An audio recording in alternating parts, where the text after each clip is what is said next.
Hello, आज मैत्री मंडळाच्या तिसऱ्या पर्वातला हा शेवटचा कार्यक्रम आहे.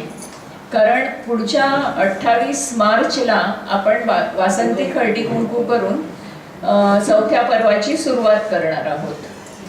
तर आजच्या आपल्या आणि तसंच वार्षिक वर्गणीचं ज्यांना नूतनीकरण करायचं असेल ना, त्यांनी कार्यक्रम संपल्यावर मला किंवा शीलाला पैसे द्यावे. आता मध्ये कोणी डिस्टर्ब करू नये. आजच्या आपल्याला लाभलेल्या पाहुण्या आहेत शोभाताई नाखरे.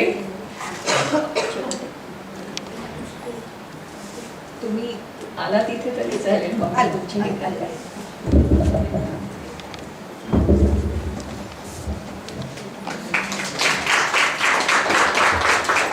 आणि टाळ्या वाजत राहतील, कारण शोभाताईंनी मराठी आणि संस्कृत या दोन्ही विषयात MA ची पदवी संपादन केली आहे. पण त्याचबरोबर BA ला मुंबई युनिव्हर्सिटीतून 3रा क्रमांक पटकावला आहे.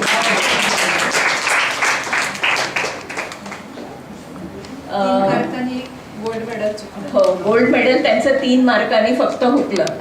सचिन सारखं झालं, 99ला आउट झाल्यासारखं. द सेंट्रल स्कूल ऑफ डेफ ह्याच्या त्या मुख्य अध्यापिका आहेत. सध्या रिटायर झाल्या, तरी पण काम करणार तुम्ही तिकडे. असं आहे, करतच आहे. हो.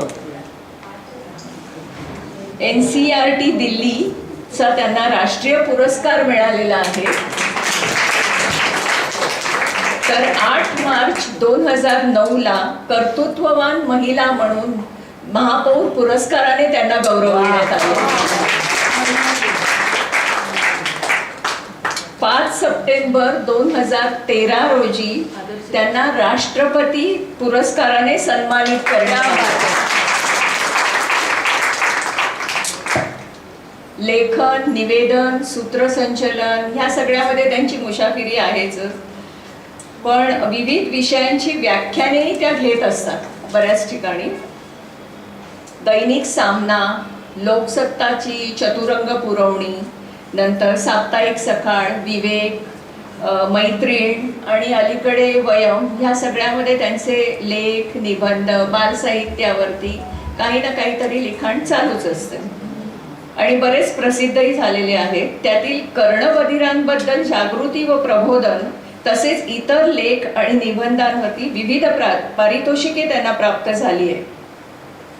हे आपण आपल्या राष्ट्रीय स्तरावर म्हटले, पण आंतरराष्ट्रीय परिषदेत डेफ एज्युकेशनवर सादर केलेला पेपरना 5 वेळा आणि पोस्टरला 2 वेळा इंटरनॅशनल अवॉर्ड मिळालेले.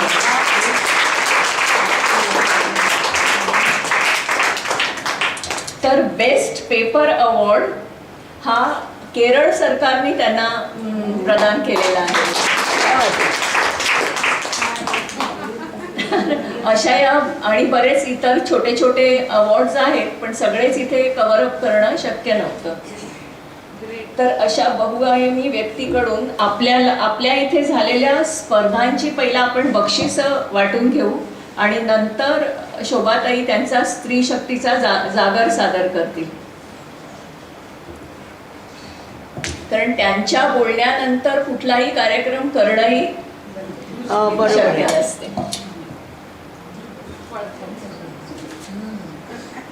आम्ही 2 पेपर्स लिखाणाच्या परीक्षा घेतल्या होत्या, पण त्याच्यात एक मराठीमध्ये होता आणि एक इंग्रजीमध्ये होता. कारण सगळ्यांना मराठी जमत नाही किंवा सगळ्यांना इंग्लिशमधनं लिहिणं जमत नाही. तर मराठी प्रश्नपत्रिका जी होती ती आपलं मराठी सण, तिथी किंवा महिने ह्यांच्यावर, ऋतू ह्याच्यावरती आधारित होती. आणि मराठी प्रश्नपत्रिकेमध्ये पहिलं बक्षीस मिळाले सविता दोंदे.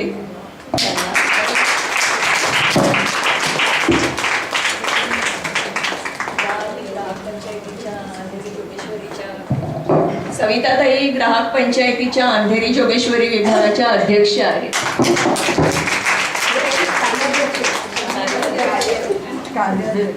चला, म्हणजे आता अध्यक्ष होणार नाही, संजय मंत्री अध्यक्ष.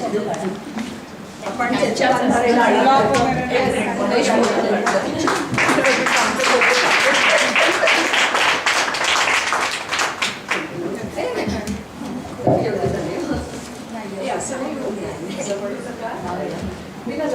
अभिनंदन आणि छान असं स्थित राहा.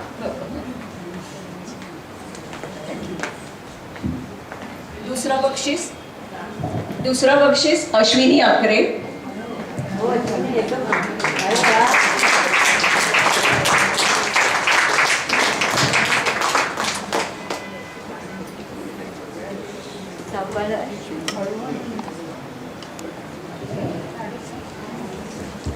हे बघ इथे घेतला पण तिकडून जातील. हे जे बोर्ड पडलं तरी चालेल.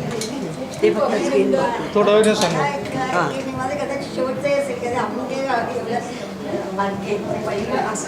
असं म्हणायचं नाही आजपर्यंत ताई. खूप मिळणार आहे त्या ह्याच्यावरच आहे ना हे होप टू लिव्ह.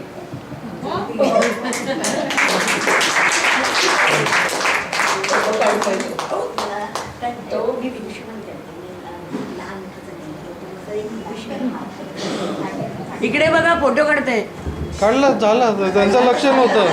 तुमचं म्हणूनच लक्ष नव्हतं. सांगितलं नाही त्यांचं लक्ष इकडे होतं असं होतं. असं करते आता तुम्ही ते बिनादाईंच्या मागे लपताय ना. हां तिसरं बक्षीस रेखा देशपांडे आहे पण ती काही कारणाने येऊ शकली नाही. नंतर असाच इंग्लिशमध्ये एक पेपर केला होता. त्याच्यामध्ये वर्तमानपत्रात येणाऱ्या बातम्या किंवा सामान्य ज्ञान किंवा राजकीय विषय असे धरून केला होता. त्याच्यात पहिलं बक्षीस ज्योतिका किणी. होय ज्योतिका.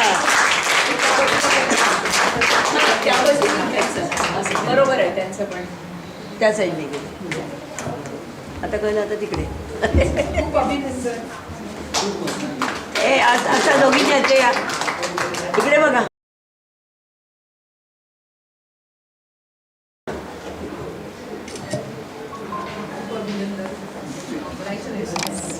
मॅडम तुम्ही ना तिकडेच उभे राहा म्हणजे तो मैत्रीचा लपला जातो दोघींच्यात.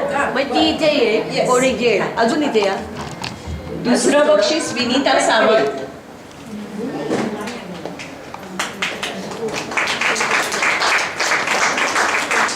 विनीता इकडून.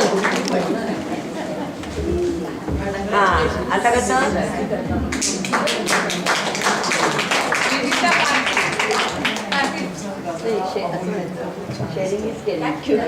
एक विशेष सांगायचं आहे की काल आपल्या भारतीय रेल्वेजची जी काही परीक्षा झाली आणि निकाल लागले त्याच्यात विनीता सावंत यांना सिनियर सेल्स मटेरियल्स मॅनेजर म्हणून नियुक्ती झाली संपूर्ण भारतासाठी.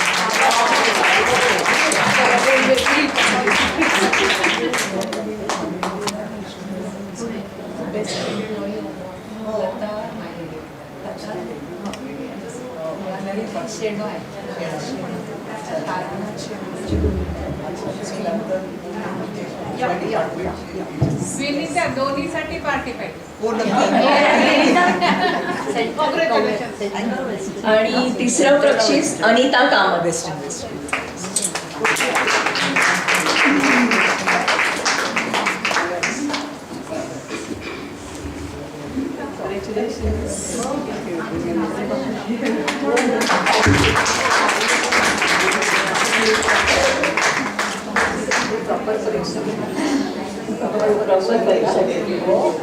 आणि आता हे खेळ होते. असाच एक कार्ड गेम संध्या म्हात्रे यांनी केला होता आणि त्याच्यामध्ये पहिलं बक्षीस अनघा जोशी. हो का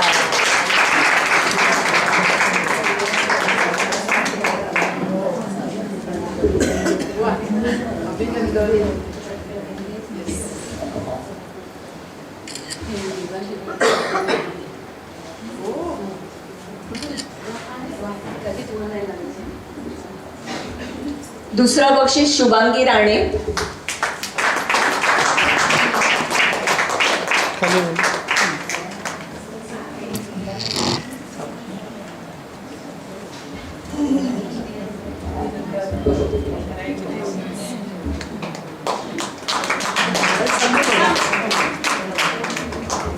लॉक आहे काढलाय मी, राहू दे आता, मी टाकते, राहू दे, मी टाकते. बरोबर टाकायला lock. झालं हो, घेतला. तिसरं बक्षीस सुनेत्रा सोमण. बरोबर टाकायला lock. मी काढलाय, मी टाकते. Thank you.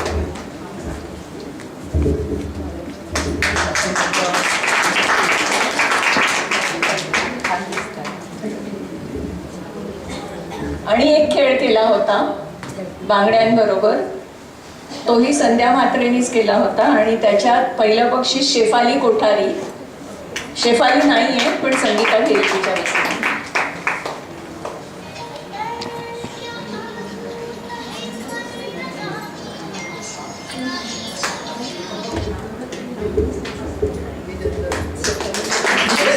त्यांना सांगा. दुसरं निशिगंधा शहाणे.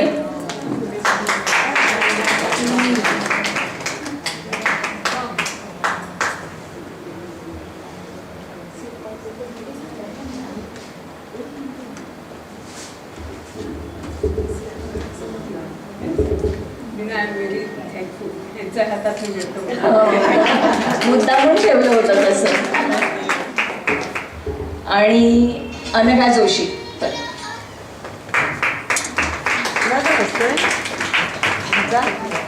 त्याला म्हणा नंतर सायलेंट पण पाहिजे, वाजणार पाहिजे, यांचा प्रोग्राम चालू असला आणि उभी राहायची. मग अशी काढला असेल ना. तर बक्षिसं झाली आहेत देऊन. तर आता शोभाताई त्यांचा स्त्री शक्तीचा जागर करतील, पण सगळ्यांनी मोबाईल सायलेंट मोडवर कृपया ठेवावे. बरोबर.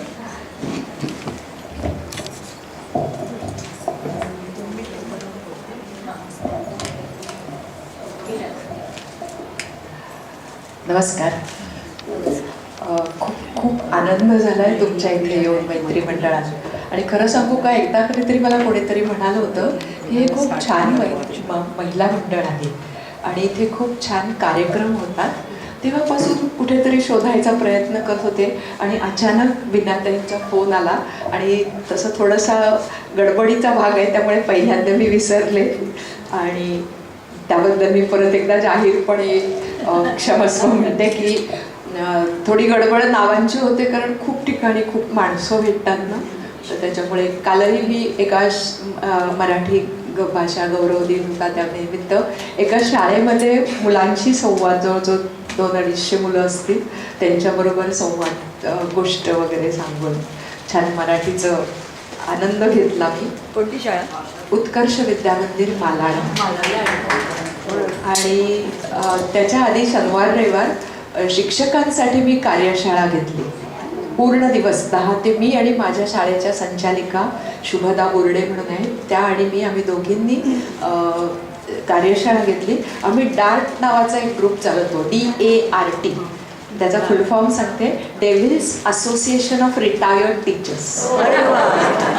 आणि म्हणजे आम्ही तो विक्रम वेताळ असतो की नाही, त्या गोष्टीतल्या त्या वेताळासारखं आम्ही शिक्षकांच्या मानगुटीवर बसतो आणि असं का करा ते सांगते. थोडंसं 2-5 मिनटं जरा बोलते आणि मग मी विषयाकडे जाते. मी कर्णबधीर मुलांबरोबर काम करते, अजूनही करते. शाळेत असतानाही मी त्याच शाळेत होते, स्पेशल एज्युकेशनमध्ये. आणि विशेष म्हणजे शाळेमध्ये अगदी छोटं 2-2.25 वर्षा काय अगदी 6 महिन्याचं बाळसुद्धा, म्हणजे आता तुम्ही याच परिसरात राहताय म्हणून सांगायला हरकत नाही, सैफ अली खानचं बाळपण आमच्याकडे येत होतं, शर्मिला टागोर येत होत्या वगैरे. हे ह्याच्यात होतं की काय, रेकॉर्ड होतंय की काय? होय, ठीक आहे. काय वास्तव आहे. पण सांगायचं काय की अगदी छोट्या इन्फंट बाळांना कसं ट्रेनिंग द्यायचं, ऑडिटरी वर्बल थेरपी नावाची हे आहे. आणि जरी मी कर्णबधीर मुलांच्या शाळेत शिकवत असले तरी सुद्धा मला खुणा वगैरे येत नाहीत. मी जसं आपल्या श्रुतक्षम मुलांना शिकवतात तसंच आम्ही शिकवतो. आणि पण आमचं थोडंसं टेक्निक वेगळं आहे आणि त्या ह्याने शिकवल्यानंतर एकदा पाया मुलांचा भाषेचा मजबूत झाला, कारण ऐकायला येत नसल्यामुळे भाषेची आणि बोलण्याची गडबड असते मुलांची, परंतु एकदा ह्या पद्धतीने शिकवल्यानंतर मुलांच्या भाषेचा पाया इतका पक्का होतो की माझे खूप विद्यार्थी, सगळे अर्थात करू शकत नाही त्याची कल्पना आहे, आपल्यालाही असेल, परंतु खूप विद्यार्थी आमचे MBA, MCA, BE, आता एक लॉयर होईल आणि असे खूप छान MSc, MCom, म्हणजे माझा एक विद्यार्थी MScला विद्यापीठात पहिला आलाय मुंबई विद्यापीठात. असे खूप यशस्वी विद्यार्थी आहेत. तर तेव्हा आम्ही असा विचार केला की इतकं मुलांना यश येतं आणि 4थीपर्यंत आम्ही आमच्या शाळेमध्ये शिकवतो आणि नंतर मेनस्ट्रीम स्कूल म्हणजे आपल्या सर्वसामान्य शाळेमध्ये मुलांना पाठवतो आणि तिथे गेल्यानंतर मुलं किती छान करू शकतात. त्याचं कारण म्हणजे भाषेचा पाया, संस्कारांचा पाया असा घट्ट असतो आणि त्याच्यावरच त्यांची इमारत उभी राहते. आणि म्हणूनच आम्ही बऱ्याच वर्षांपासून अनेक शाळांमध्ये, मुंबईत असेल, छत्रपती संभाजीनगर, नंतर पुणे, नाशिक, आदिवासी भाग, अगदी भावनगर, गुजरातपासून आम्ही आमच्या ह्या पद्धतीसाठी 2-3 दिवसाचं वर्कशॉप घेतो. आम्ही 4घी बेसिकली घेतो, पण जसं एखाद्याला अडचण असेल तर आम्ही 2घी पण घेऊ शकतो. तर आम्ही तसं परवा 2 दिवस शनिवार आणि रविवार, कारण माझ्या ज्या बरोबर काम करतात त्या अजूनही शाळेत कार्यरत आहेत, त्या माझ्यापेक्षाही वयाने मोठ्या आहेत, तरीसुद्धा त्या काम करतात. आणि विशेष म्हणजे त्या मल्टिपल प्रॉब्लेम असलेल्या मुलांच्या शाळेमध्ये सकाळी जातात आणि मग कर्णबधीर मुलांच्या शाळेत जातात. शुभदाताई बोर्डे, आत्ताच त्यांना लाईफ टाईम अचीवमेंट अवॉर्ड मिळालं. आम्ही हे असं काम करतो. आणि विशेष म्हणजे ताईंनी मला वाटतं सेतू बंधारेमध्ये बघितलं, ग्राहकच्या ह्याच्यामध्ये त्यांची भेट झाली आणि विशेष म्हणजे ग्राहकच्या त्या ह्याच्यामध्ये कोणीच त्याचं रेकॉर्डिंग केलं नाही. मला इतकी गंमत वाटते. बरेच जण म्हणतात, ते किती जण भेटल्यानंतर आम्हाला जरा द्या ना काहीतरी केलं, म्हटलं कोणीच केलं नाही. गमतीचा भाग आहे हा. आणि तुम्हाला तसंही सांगून ठेवते की ह्याच्या ग्रंथालीच्या काय म्हणायचं पॉडकास्टमध्ये माझी पूर्ण मुलाखत आहे, आत्ताच मध्यंतरी झालेली आहे, ती तुम्ही ऐकू शकता. आणि अवधूत गुप्ते माझा विद्यार्थी आहे. म्हणजे मी 10वीला संस्कृत शिकवत होते म्हणजे माझ्या गळ्यात क्लास टाकले होते की तू घरी क्लास घे, सकाळी 6 वाजता घे, नाहीतर रात्री 10 वाजता घे, पण शिकवायचं. आणि म्हणून मी क्लास घेत होते. 12 वर्ष मुलांना शिकवलं आणि प्राऊड टू से की बहुतेक मुलांना 90च्या पुढे मार्क मिळत होते. अवधूतही पहिला आला शाळेमध्ये आणि 95 गुण मिळाले त्याला आणि खूप खूप काय म्हणायचं आनंद झाला. बोरिवलीची कोणती शाळा? सोगले. मला वाटलं म्हणून विचार, कारण तो बोरिवलीत राहतो. हो, माझ्याच कॉलनी. हो, माहिती आहे. आणि खूप त्याचं माझ्यावर प्रेम आहे आणि माझंही त्याच्यावर प्रेम आहे. त्याची मुलाखत ही YouTubeवर आहे, घेतलेली जाहीर मुलाखत. आणि तुमच्या ह्या परिसरात राहणाऱ्या संवादिनी मंगलाताई खाडे, त्यांची ही मुलाखत मी घेतलेली आहे. ती पण आहे, ती दहिसरच्या मुंबई मराठी ग्रंथसंग्रहालयाच्या YouTube चॅनल वगैरे वर आहे ती मंगलाताईंची. आणि अवधूत गुप्तेचं आणि माझी माय मी त्याचं केलं होतं. हो, त्याच्या घरामध्ये. बरं. ओके. आणि महत्त्वाचा भाग म्हणजे मी गाण्याचे मैफिली ऑर्गनाईज करते अनेक प्रकारच्या. हो, ते तरी काही नवीन असतील म्हणून सांगते फक्त की गदिमा, शांता शेळके, सुधीर फडके, ज्ञानपीठ त्रिवेणी, नंतर जगदीश खेपुडकर, माणिक वर्मा, अभिषेकी बुवा, अनंत काणेकर, अशा अनेक जणांच्या मैफिली करते. त्याचबरोबर भक्तिगीतं, बालगीतं, निसर्गगीतं, प्रेम, नंतर गीतरामायण, अशा अनेक प्रकारच्या कोसळती धारा, पाऊस कवितांचा म्हणजे पाऊस गाण्यांचा कार्यक्रम, अशा अनेक गीतांचा कार्यक्रम करतो. आणि विशेष म्हणजे प्रेम म्हणून जी संकल्पनावर कार्यक्रम आहे त्याच्यामध्ये आईवरचं प्रेम, वडिलांवरचं प्रेम, गुरुवरचं प्रेम, मायबोलीवरचं प्रेम, मातृभूमीवरचं प्रेम, देशासाठी प्राणांची आहुती देणाऱ्या सैनिकांवरचं प्रेम, सुरांवरचं प्रेम, आठवणीतल्या घरावरचं प्रेम, असे सगळे प्रेमाचे पदर आम्ही त्याच्यामध्ये उलगडतो. आणि 6वं सुख शांताबाईंच्या भाषेतलं मला मिळतं आणि रसिक श्रोत्यांना सुद्धा मिळतं. आणि हे सगळे काम म्हणजे लेखन, निवेदन, गाण्याच्या मैफिली आणि हे व्याख्यान, ह्याच्यातनं जे काही मानधन मिळतं ते गेली जवळजवळ 30 वर्ष सगळं मानधन मी विद्यार्थ्यांच्या हिअरिंग एडसाठी, मशीनसाठी आणि होतकरू मुलांच्या शिक्षणासाठी असं देत असते. आणि आता मला सांगायला आनंद वाटतो की मी आणि माझी मैत्रीण अंधेरीतलीच ज्याच्या पाठीशी उभी राहिला तो आत्ता IIT मधनं इंजिनियर झाला. वा असे बरेच जण आहे, पण फक्त अगदी आत्ताच झाला तो म्हणून सांगते. आज मी आपल्यासमोर जागर स्त्री शक्तीचा या विषयावर बोलायचा प्रयत्न करते. सांभाळून घ्या. आज आपल्याला माहिती असेल कदाचित, आज 28 फेब्रुवारी, आज स्वामी विवेकानंदांचे गुरु रामकृष्ण परमहंस यांचा आज जयंती जन्मदिवस आहे. नंतर ज्यांचे सिनेमा बघून आपल्याला अतिशय आनंद होतो, ज्या चित्रपटाने ते मणिरत्नम, त्यांचाही आज जन्मदिवस आहे. आणि कारगिल युद्धामध्ये ज्यांनी आपले प्राण दिले ते कॅप्टन विक्रम बात्रा यांचा आज ज्या दिवशी वीरमरण आलं तो दिवस आहे. आणि सगळ्यात महत्त्वाचं म्हणजे आज राष्ट्रीय विज्ञान दिन आहे. आणि याबद्दल आणि अशा दिवशी तुमच्या महिला मंडळात यायला मला मिळालं, हा माझा खरं तर भाग्ययोग आहे, माझ्या आयुष्यातला आनंदाचा भाग आहे. आणि मला खूप आनंद होतोय आणि मला वाटतं माझ्या बोलण्यात तो नक्कीच व्यक्त होत असेल. खूप छान वाटतंय, तुम्ही सगळ्याजणी छान दिसताय, नटून थटून आलायत आणि खूप असं काय म्हणायचं, परीक्षेचे पेपर अजून देताय आणि त्याच्यात बक्षिसं मिळवत आहे. हे किती छान आहे ना. खूप आनंद झाला आणि थोडंसं बोलायचा प्रयत्न करते.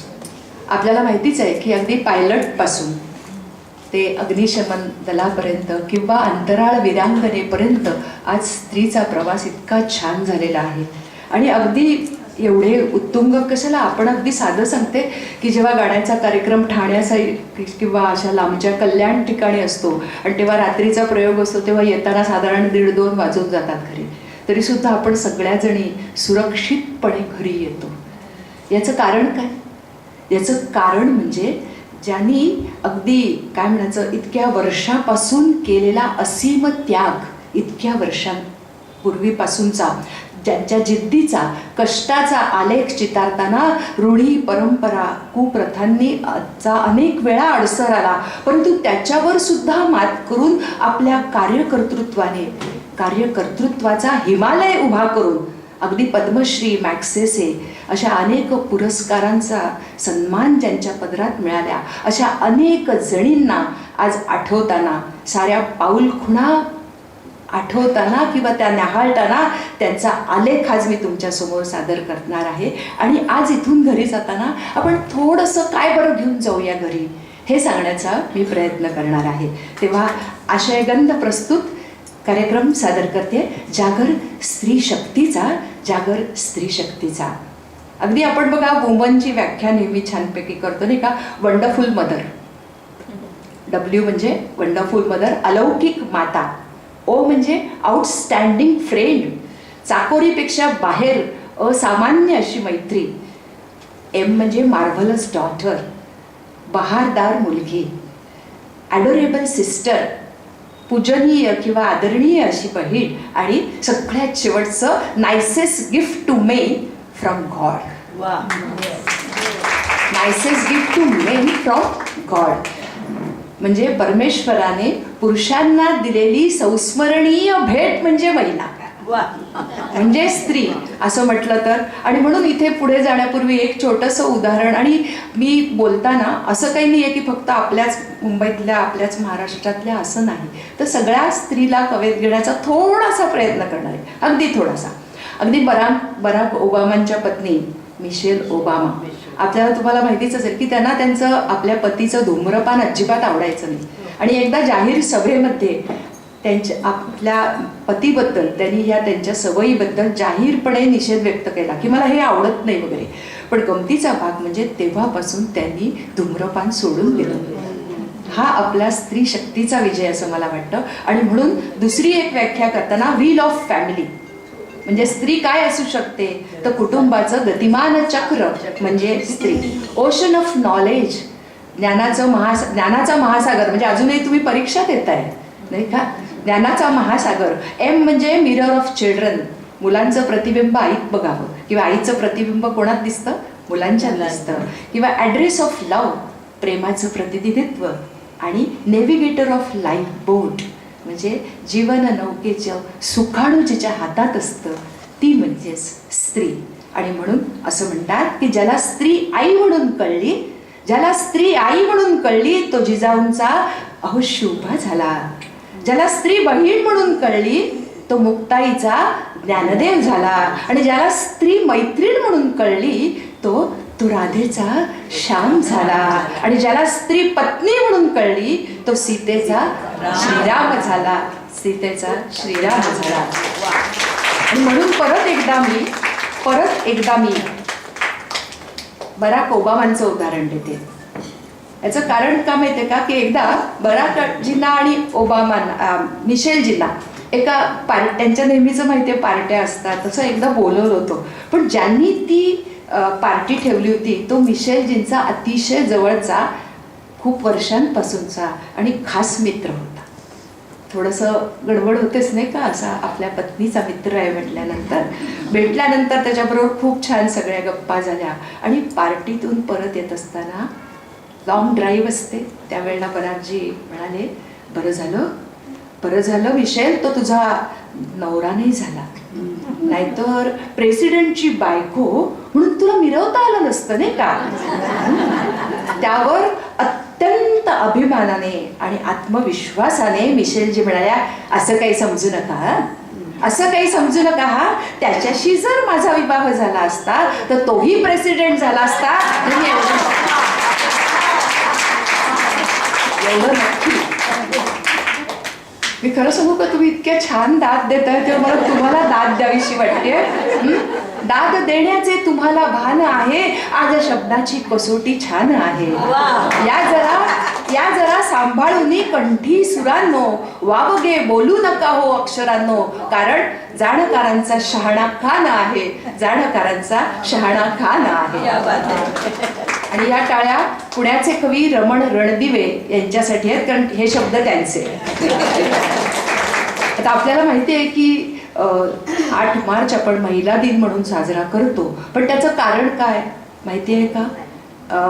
8 मार्च 1857ला अमेरिकेच्या न्यूयॉर्कच्या कापडगिरणीमध्ये शेकडो कामगार स्त्रियांनी 10 तास लढा दिला. आता कशासाठी तर साधं आहे, माणुसकीचे नियम असावेत म्हणून त्यांनी निदर्शनं केली. आणि विशेष म्हणजे पोलिसांनी त्यांच्यावर लाठी हल्ला केला आणि त्याचा निषेध म्हणून जगभरातून त्याला प्रतिसाद मिळाला. आणि 8 मार्च 1910 पासून 8 मार्च हा दिवस आंतरराष्ट्रीय महिला दिन म्हणून साजरा करण्याचं तेव्हा निश्चित झालं. म्हणजे तेव्हापासून 1910 पासून महिला दिन साजरा करणं सुरू झालं.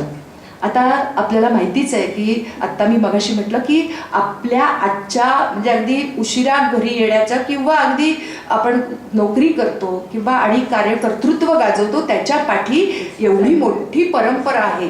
तर मी सुरुवातीला एक 5 मिनिटं सगळ्या जणींची नावं घेणार आहे. म्हणजे काय की ज्यांनी आत्तापर्यंत जो स्त्री शिक्षणाचा आलेख आपल्या समोर हे केला त्यांचं मी आधी थोडक्यात एक धावता आढावा घेते आणि मग पुढच्या विषयाकडे जाते. वयाच्या 18व्या वर्षी विजेच्या कल्लोळात विलीन झालेल्या संत मुक्ताई असतील, अगं वैकुंठीच्या राया म्हणत ते लिहिणाऱ्या आणि गणिका ते संत कान्होपात्रा अशी यशाची चढती कमान आपल्या आयुष्यामध्ये साजरी करणाऱ्या संत कान्होपात्रा असतील. अनेक नातलगांचे मृत्यू आणि अनेक जिवंत महिला सती जाताना ज्या स्त्रीने आपल्या आयुष्यात पाहिल्या आणि तरी सुद्धा राज्य शकट जिने मोठ्या धीरानं कर्तृत्वाने आणि खंबीरपणे साकारल्या त्या मला वाटतं पहिल्या भारताच्या राष्ट्रपती असतील. आपल्या लोकशाहीमध्ये झालेल्या नंतरच्या आहेत प्रतिभाताई पाटील आदरणीय, पण त्याच्यापूर्वी साध्वी अहिल्याबाई होळकर त्यांचं नाव घेतलंच पाहिजे. कारण आजही आपण इंदौर किंवा मध्य प्रदेशात किंवा पूर्ण भारतात गेलो तरी त्यांनी उभारलेली घाट देवळं आणि त्यांचं अनेक पर्यावरणाचं काम आपल्या सोबत असतं. पाठीशी आपल्या बच्चाला बांधून अशीची रांबे तांबे कुलवीर श्रीती नेवाळकरांची कीर्ती ती हिंद भूमीच्या पराक्रमाची इतिश्रीच झाली रे हिंद बांधवा थांब या स्थळी अश्रू 2 ढाळी. शेवटचं फक्त म्हणते मिळतील इथे शाहीर लववितील माना नीर वीर तरुता झरे ढाळतील नीर या दगडा फुटुनी जिभा कथा या कथा सकळ काळी रे हिंद बांधवा थांब या स्थळी अश्रू दोन ढाळी. 1939 साली भारत तांब्यांनी लिहिलेली ही कविता आहे. झाशीची राणी लक्ष्मीबाई हिच्याबद्दलची आहे. 1873 साली रमाबाई रानड्यांचा विवाह न्यायमूर्ती महादेव गोविंद रानडे यांच्याशी झाला आणि न्यायमूर्तींनी अहो तुम्हाला माझ्याबद्दल काय माहिती आहे असा प्रश्न विचारला. तो काळ होता जेव्हा पती पत्नी परस्परांशी फारसे बोलत नव्हते. तो काळ होता त्यावेळेला त्यांनी लगेचच धीरानं न्यायमूर्ती महादेव गोविंद रानडे असं माझ्या नवऱ्याचं पूर्ण नाव आहे असं सांगितलं. आणि ते झाल्यानंतर ते खुश होऊन म्हणजे लाज किंवा नाव घेणं हे फार सोहळं असं वाटत असताना तो घेतला म्हणून खुश झालेल्या पतिराजांनी त्यांना पुढे शिकवलं. आणि एवढंच काय पण त्यांनी पुढे आपल्याला आज जो मतदानाचा हक्क आहे ना तो रमाबाईंमुळे आहे. एकदा आपण त्यांच्यासाठी टाळ्या वाजल्या.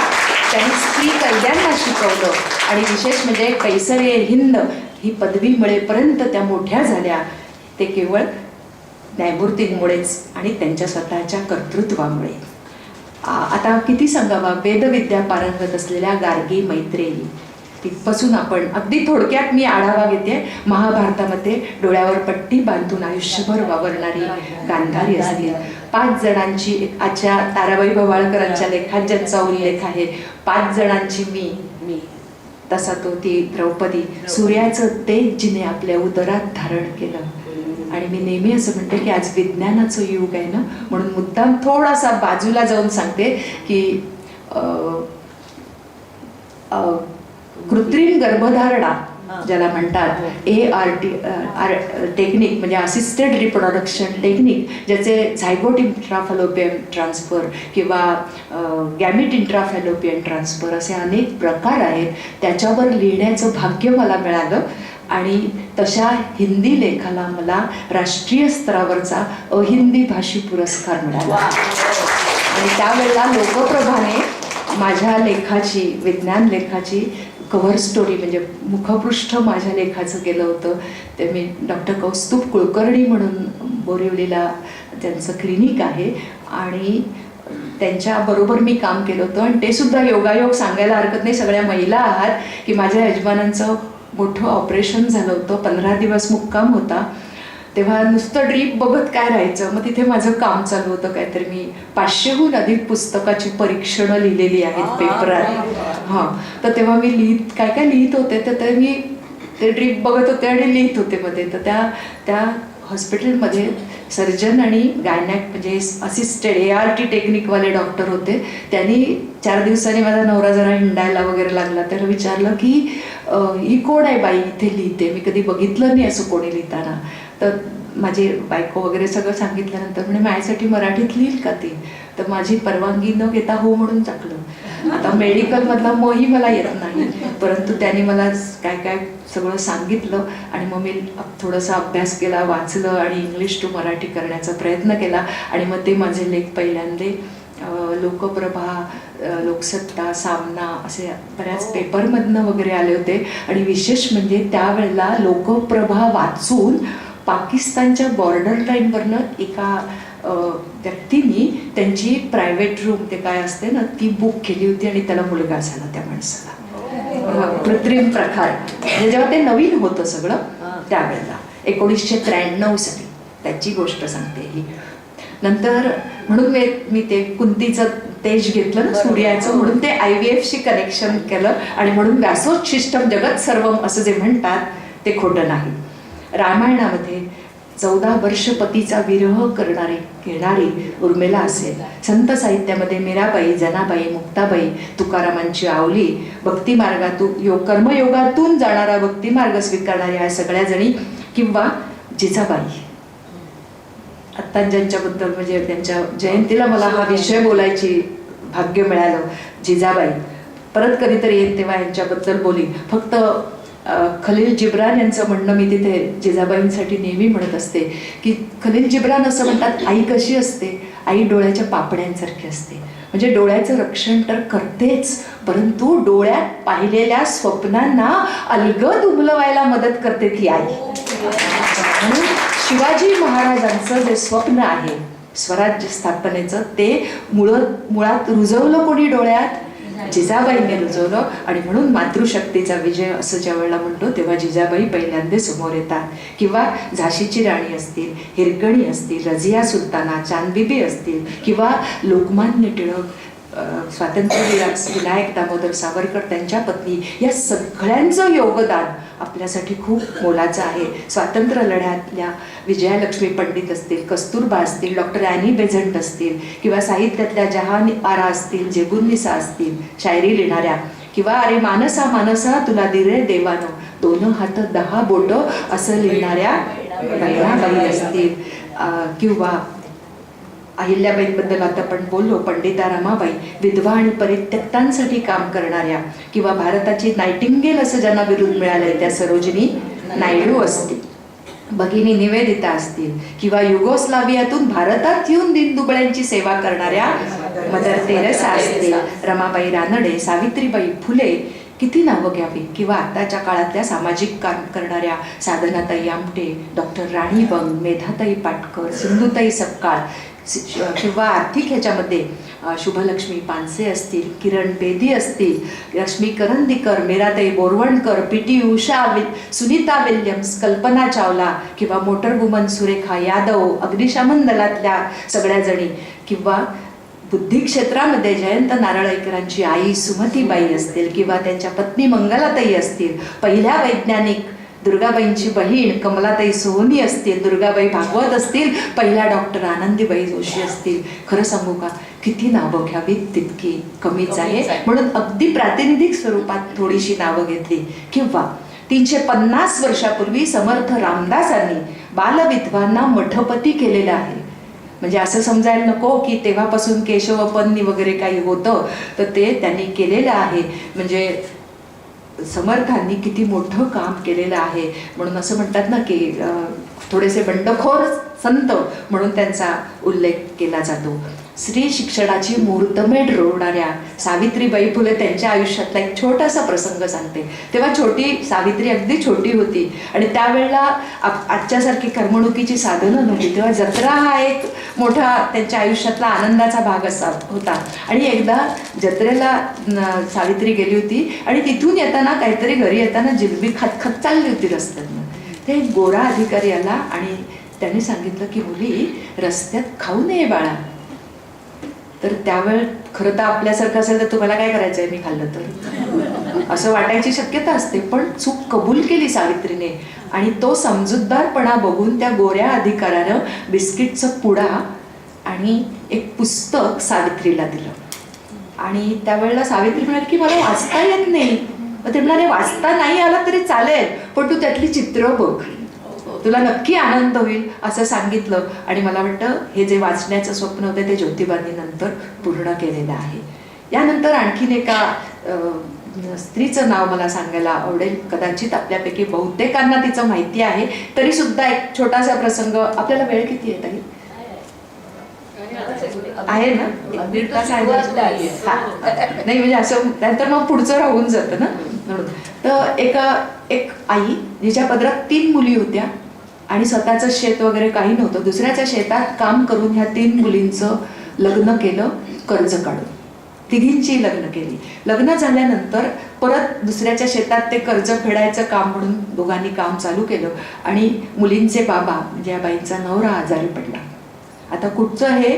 बुलढाणा जिल्हा, बुलढाण्यातलं मेहकर तालुक्यातलं हे गोष्ट आहे. तालुका मेहकर, जिल्हा Buldhana.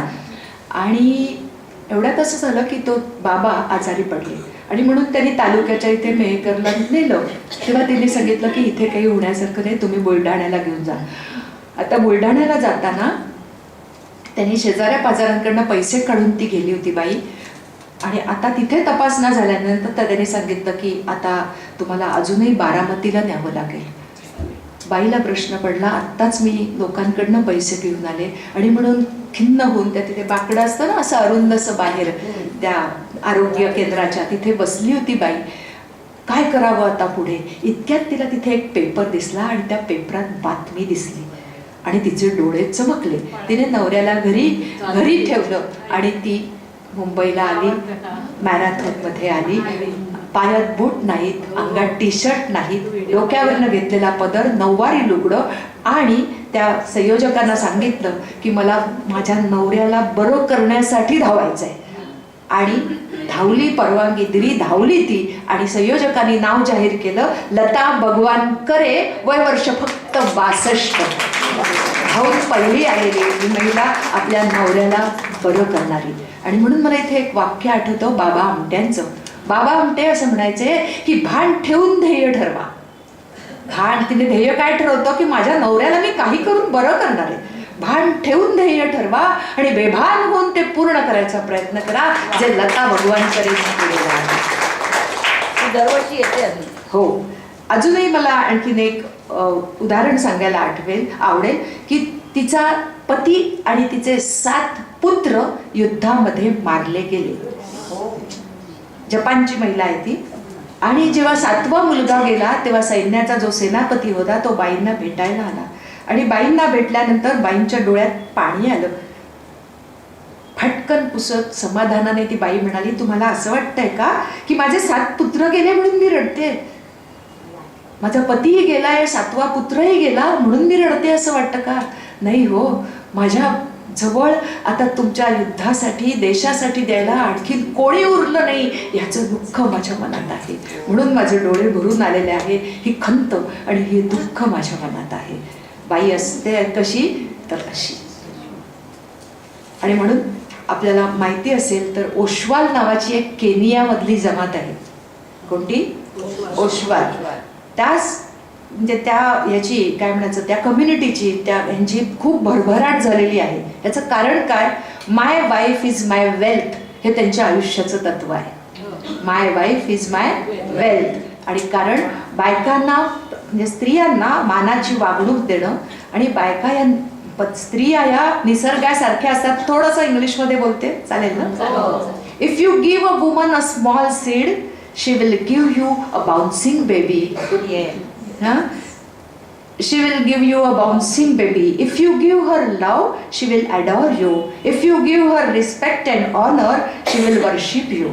If you give her time, she will give you a lifetime. If you give her money, she will give you an investment.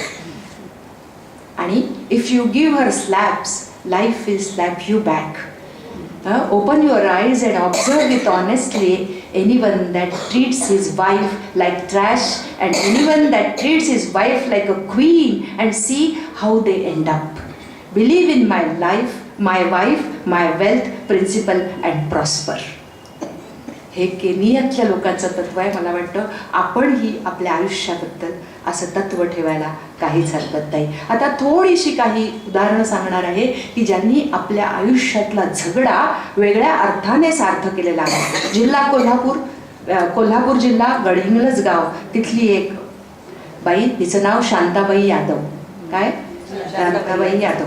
नाभिक समाजातली. नाभिक म्हणजे कळलं ना सगळ्यांना? नाभी काम करणारी 70 वर्षाची बाई पूर्ण वेळ नाभिक काम करते.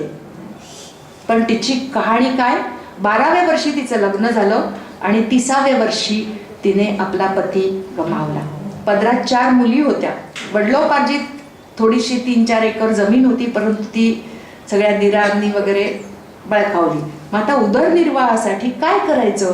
आणि म्हणून नवऱ्याचा जो पारंपरिक उद्योग होता केशकर्तनाचा, तो त्या बाईने पत्करला. पण ग्रामीण भाग असल्यामुळे आणि विधवा स्त्री असल्यामुळे कोणीही यायला तयार नाही. कुचेष्टा, कुचाळक्या आणि बदनामी हे तेवढं झालं. आणि मग त्या गावातले जे सरपंच होते त्याचं नाव होतं हरिभाऊ कडूकर. हरिभाऊ कडूकर यांनी एकदा असं केलं की भर चौकामध्ये एक सभा बोलवली. सगळे लोक आले आणि सगळे लोक जमल्यानंतर त्यांनी मध्ये बाईंना बोलवलं आणि स्वतःची दाढी आणि केस शांताबाईंकडनं करून घेतलं. आणि सगळ्यांना आव्हान केलं की एक स्त्री नवऱ्याच्या पाठी आपलं कुटुंब पोचण्यासाठी काहीतरी उद्योग करते, तर आपण सगळ्यांनी साथ द्यायला नको का? उलट एक स्त्री करते हे किती छान गोष्ट आहे. आणि त्यानंतर मात्र कधीच शांताबाईंनी मागे वळून बघितलं नाही. आणि आपल्याला माहिती असेल की बलूत नावाचा एक लघुपट याच्यावर यांनी काढलेला आहे आणि तो अजय कुर्णेंनी काढला आणि तो खूप छान चालला. अशा शांताबाई यादव त्यांच्यासाठी एकदा आपण गातो. असं शांताबाई यादवांबद्दल सांगते तसंच आपण शिवरायांचाही एक मुद्दाम उल्लेख करते की शाहिस्ते खान माहिती आहे ना आपल्याला, बोट ज्याची तोडली त्याला रोज डायरी लिहायची सवय होती. आणि त्या डायरीचं नाव होतं शाहिस्ते खान बुर्जी. आणि त्यात शिवरायांनी केलेल्या हल्ल्याचा एक प्रसंग नमूद केलेला आहे. आणि त्या बुर्जीमध्ये शाहिस्ते खानाने जे लिहिलंय की शिवराय आले, एखादं तुफान यावं ना वादळ तसे आले, लाल महालातून येऊन निघून गेले, काही वेळाने गोंधळ थांबला आणि शाहिस्ते खानाची एक बहीण धावत धावत खानाकडे आली. भाईजान भाईजान मेरी बेटी लापता है, मेरी बेटी लापता है भाईजान, कहा हो तुम? तेव्हा आपली बोटं छाटलेला, ती बोटं कुरवाळणारा आणि स्मितहास्य करणारा शाहिस्ते खान काय म्हणाला? शिवाजीची माणसं तिला पळवणार तर नाहीतच, पण जरी पळवली तरी बेफिक्र राहा, कारण शिवाजी राजा पोटच्या लेकीसारखी तिची काळजी घेईल. असं म्हणजे काय म्हणायचं, शत्रू पक्षाने इतकं ज्या राजाबद्दल बोलावं इतकं शिवरायांबद्दल बोललं, कारण त्यांच्या आई जिजाबाईंचे त्यांच्यावर संस्कार होते. आणि म्हणून आज चारित्र्य कसं असावं राजकारण्यांचं म्हणतो ते शिवरायांसारखं. आणि विशेष म्हणजे ती मुलगी तिथेच पिंपात लपून बसली होती, कुठेही गेलेली वगैरे नव्हती. आणि मला असं वाटतं की आज खरी गरज आहे ती अशा आरमाराचे जनक असणाऱ्या शिवरायांचं कर्तृत्व आणि त्यांचं धारिष्ठ, त्यांच्या धूर्त नीतिकथा आपल्यामध्ये रुजवण्याचं. यानंतर एका पुण्याच्या स्त्रीबद्दल सांगायला मला खूप आवडेल की एक 35 वर्षाची गृहिणी, आर्ट्स म्हणजे कलेमध्ये पदवीधर असलेली वायकुळताई आलेत मला वाटतं. वायकुळताई ना? Okay okay. तर आर्ट्स मध्ये पदवीधर, परंतु आईला काही आजार झाला, त्याचं निदान होईना, म्हणजे गुगल नसतानाची ही गोष्ट आहे. त्यावेळेला बाईंनी असं ठरवलं की आपण डॉक्टर व्हायचं. आता आर्ट्स ग्रॅज्युएट, तर आपण डॉक्टर व्हायचा असा ध्यास घेतला. 12वी सायन्स मध्ये त्यांना प्रवेश मिळेना. त्यावेळेला गुगल वगैरे नव्हतं, त्यावेळची गोष्ट आहे. त्यामुळे अनेक खटपटी लटपटी करून बाईंनी 12वी सायन्सला प्रवेश घेतला. आणि मेडिकलला तर कुठेच प्रवेश मिळेना. नंतर पुण्यात एका कॉलेजमध्ये प्रवेश मिळाला, पण पुढे 2 वर्ष त्यांना फिलिपाईन्सला राहायला लागलं. आणि तिथे गेल्यानंतर तिथे कोर्स पूर्ण करायला लागला. 36 तास त्यांना हॉस्पिटलमध्ये ड्युटी करावी लागली. आणि त्या एवढ्या सगळ्या खटपटी करून 42व्या वर्षी डॉक्टर झाल्या. आणि विशेष म्हणजे या सगळ्या झगड्यामध्ये त्यांनी फ्लाइंग स्कूलमध्ये, कारण ते बाकीची जी सगळी तरुण मुलं होती ना त्यांच्या बरोबरचे जे मेडिकल स्टुडंट्स होते ते सगळे शनिवार रविवार असले की घरी जायचे. मग ह्यांना प्रश्न पडायचा की मी काय करायचं, म्हणून त्यांनी फ्लाइंग स्कूलला नाव घेतलं आणि पायलटचं ट्रेनिंग घेतलं. आणि पायलटची परीक्षा घ्यायला स्वतः विमान उडवून त्या मनिलाला परीक्षेला गेल्या, स्वतः विमान उडवून. आणि विशेष म्हणजे यातच त्यांनी पियानोचं उत्तम वादन करायचा सराव घेतला, कायद्याची पदवी घेतली, कम्प्युटरचा व्यवसाय केला, मेडिकल, इलेक्ट्रॉनिक, कम्प्युटर, कायदा. आणि आता म्हणजे ह्या ताई नैसर्गिक शेती करतात. त्यांनी 1000 झाडं लावलेत आणि रिसायकल, रिड्यूस आणि रियूज या 3 तत्वावर, या त्रिसूत्रीवर त्या शेती करतात. आणि 42व्या वर्षी डॉक्टर झालेल्या पुण्याच्या या बाईंचं नाव माहिती आहे आपल्याला, शारदा बापट. एकदा टाळ्या वाजूया त्यांच्यासाठी. अशा अनेक महिला आहेत, ही फक्त प्रातिनिधिक स्वरूपामध्ये मी आपल्या समोर सादर करायचा प्रयत्न केला. पण आता आपल्याला मी मगाशीपासून म्हणते की इतक्या महिलांनी आपल्या आयुष्याचं योगदान दिलं म्हणून आज आपण इतके सुरक्षित आणि कर्तृत्व गाजवू शकतो किंवा कष्ट करू शकतो. तर बघा, आता मी काही मागची उदाहरणं सांगणार आहे की पहिलं आहे की लक्ष्मीबाई टिळक, त्यांच्या स्मृतिचित्र माहिती आहे आपल्याला, नावा टिळक तेही माहिती आहे आपल्याला. तर ज्या वेळेला बालविवाह काय म्हणायचं त्यांचा झालेला होता आणि त्यावेळेला त्यांच्या नवऱ्याने पुढाकार घेतल्याच्या अनेक जणींनी आहे की लहान वयात लग्न झाल्यानंतर मुलीला शिकवायचं म्हणजे बायकोला शिकवायचं. पण त्यांनी त्यांच्या स्मृतिचित्रमध्ये अगदी मिश्किल शैलीत माझ्या नवऱ्याने मला कसं शिकवलं याचं वर्णन केलं. 6व्या वर्षी त्यांचा विवाह झाला आणि लक्ष्मीबाईंना विचारलं आणि चांगले ग्रंथ समोर ठेवले, व्याकरणाचे नंतर ह्याचे शिक्षणाचे असे सगळे ग्रंथ समोर ठेवले आणि लक्ष्मीबाईंना विचारलं, लक्ष्मी शब्द म्हणजे काय ग? आता 6 वर्षाची ती मुलगी, तिने काय दिलं? शब्द म्हणजे शब्द. आणि खुदू खुदू खुदू हसायला लागली. संतापलेल्या टिळकांना काय करू आणि काय नसो असं झालं. त्यांनी टराटरा ती सगळी पुस्तकं फाडून टाकली आणि ते सगळा ढिगारा केला आणि त्याला काडी लावून टाकली. म्हणजे अनेक जणींची अशी उदाहरणं आहेत की लहान वयामध्ये आपल्या पत्नीला शिकवण्याचा ध्यास घेतला परंतु तो पूर्ण काही झाला नाही. म्हणजे पारंपरिक जी वर्चस्वी पुरुषी वर्चस्वाची जे मानसिकता होती त्या प्रतिमेतनं बाहेर पडणं त्या काळात त्यांना खूप कठीण झालं. आता पुढची जी आठवण आहे ती सरस्वतीबाई अकलूजकर नावाच्या महिलेची आहे. त्यांच्या आत्मकथनाचं नाव आहे आठवणी काळाच्या माणसांच्या, हे त्यांच्या पुस्तकाचं नाव आहे. पुण्यासारख्या शिक्षणाच्या माहेरघरी सुद्धा त्या काळात मुलींना शिक्षणाचा त्रास व्हायचा. म्हणजे 1925 सालची ही गोष्ट आहे की पुण्यात आपल्याला माहिती आहे पुण्याची प्रथित यशशाळा हुजूरपागा, त्या हुजूरपागा शाळेमध्ये मोठं शिस्तीशीर वातावरण होतं आणि या हुजूरपागा शाळेच्या समोरच ही मुलींची शाळा आणि मुलांची शाळा होती नूतन मराठी विद्यालय. आता गंमत असं झालं की सुरुवातीला दोन्ही शाळा एकत्र सुटायच्या. मग एकत्र सुटल्या की हे त्यातले जे मुलगे होते त्यात वय असतं ना ते, मग त्या मुलींची छत्रीवर नावं असायची किंवा काहीतरी केस लहान मोठे किंवा जे काही असेल त्याच्यावरनं गंमत करायची किंवा टर उडवायची असा बरेच वेळा प्रकार व्हायला लागला. आणि म्हणून पालक आणि प्राचार्य यांची सभा झाली की काय करायचं, दोन्ही शाळा एकत्र भरतात एकत्र सुटतात, काय करायचं. आणि म्हणून त्या ज्या सभेमध्ये असा निर्णय झाला की हुजूरपागा शाळा अर्धा तास आधी सोडायची. बघा इथे सुद्धा अन्याय कोणावर झाला? मुलींवरच झाला. अर्धा तास आधी सोडायचं ठरलं. म्हणजे नरमाईचं धोरण ज्या वेळेला महिलाच्या बाबतीत तेव्हापासून घेतलं जातं. पुढचं एक आता हे आहे शांताबाई रावखंडे. काय नाव आहे? रावखंडे. हे नाव सुद्धा बघा अगदी आपल्या नेहमीच्या माहितीतलं नाहीये. अनुसूचित जमातीतल्या या लहान वयात ह्या दोघांचं लग्न झालं. त्यांच्या पतीचं नाव होतं भिकू. ते भिकू स्वतः मॅट्रिक झालेले होते आणि शांताबाईंना वाटलं की आपण इंग्रजी शिकावं आणि म्हणून त्यांनी आपल्या पतीला सांगितलं की मला इंग्रजी शिकायचं आहे. आणि मग त्यांना भिकूंनी इंग्रजीच्या क्लासला घातलं, तरखडकर व्याकरणाच्या क्लासला. त्याची पुस्तकं आणली वगैरे. तर सासूबाई काय म्हणाल्या, म्हणजे भिकूंची आई काय म्हणाल्या, तिला इंग्रजी शिकवतोस ना तर तिला मड्डम आणि हो तिचा नोकर आता. भवानी ते संजीवनी हे त्यांच्या आत्मचरित्राचं नाव आहे. आणि असा राग, आईचा द्वेष, आईचा काय म्हणायचं संताप भिकूंना अनेक वर्ष सहन करायला लागला.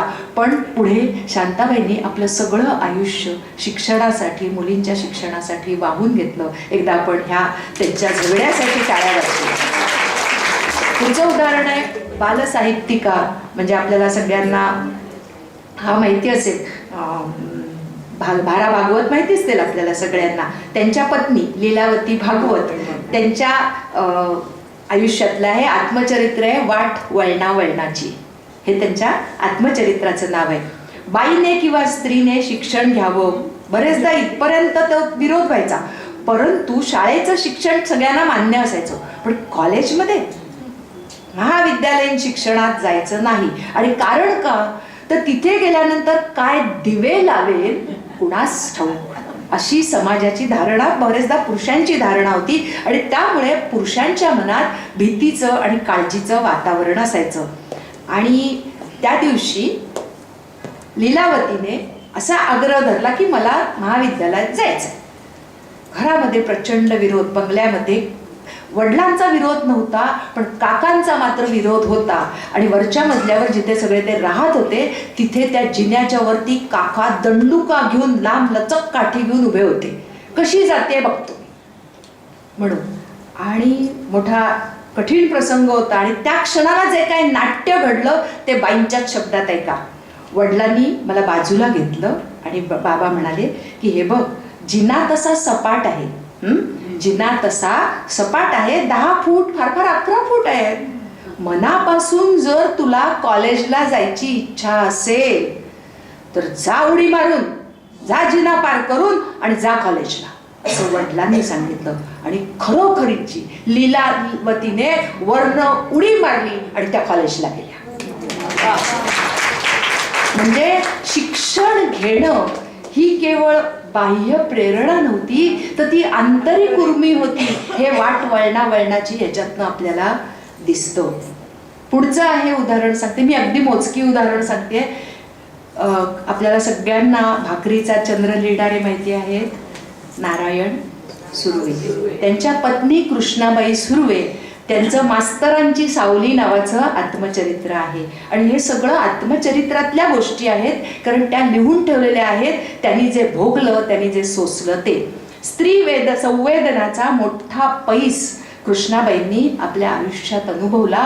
आणि म्हणूनच ज्या वेळेला मुलाचं लग्न केलं आणि सुनेला सप्तपदी मधला जो शेवटचा विधी असतो, मला वाटतं सहाणेवर पाय ठेवायला लागतो ना, सहाणेला पाय लावणं म्हणजे काय. मग तेव्हा कृष्णाबाईंनी असा विचार केला, उद्या जर काही कारणानं ह्या पती पत्नींचं पटलं नाही तर ह्या स्त्रीने बंधनात राहायला नको, म्हणून त्यांनी तिला स्वतंत्र आयुष्य जगता आलं पाहिजे. यासाठी सहाणेवर पाय ठेवायचा हा जो विधी आहे, ज्याच्यामुळे ती कायमची बंधनात राहील, तो करू दिला नाही. किती मोठं मन आहे ना. मास्तरांच्या सावलीसाठी एकदा दाद देऊया. आणि एका स्त्रीने दुसऱ्या स्त्रीला समजून घेणं म्हणजे काय, हे खूप मोठं उदाहरण आहे. पुढचं आहे पटावरील प्यादे नावाचं यमुनाबाई खाडीलकर यांचं आत्मचरित्र. म्हणजे नाट्याचार्य खाडीलकरांच्या या सुनबाई. 16व्या वर्षी त्यांचं लग्न झालं. स्वयंपाक, व्यवस्थितपणा आणि टापटीप आणि आपलं कर्तृत्व कसं बहरलं पाहिजे याचे धडे मला माझ्या सासूबाईंनी दिले, हे यमुनाबाईंनी अगदी प्रामाणिकपणे आणि प्रांजळपणे कबूल केलंय. त्यांच्यासाठी दाद देऊया. त्यानंतर गोष्ट झऱ्याची नावाचं सुधाताई वर्दे यांचं आत्मचरित्र आहे. वडिलांना त्यांनी पत्र लिहिलं होतं की आईशी तुम्ही हिटलर सारखे वागता, आईशी तुम्ही हिटलर सारखे वागता. कधीतरी तिलाही मन आहे, तीही माणूस आहे, याचा कधीतरी विचार करा, असं त्यांनी आपल्या आत्मचरित्रामध्ये प्रांजळपणे लिहून ठेवलेलं आहे. आता पुढचं उदाहरण परत मी आत्ता वाट वळणाची सांगितलं ना, लीलावती भागवत त्यांचंच देणार आहे.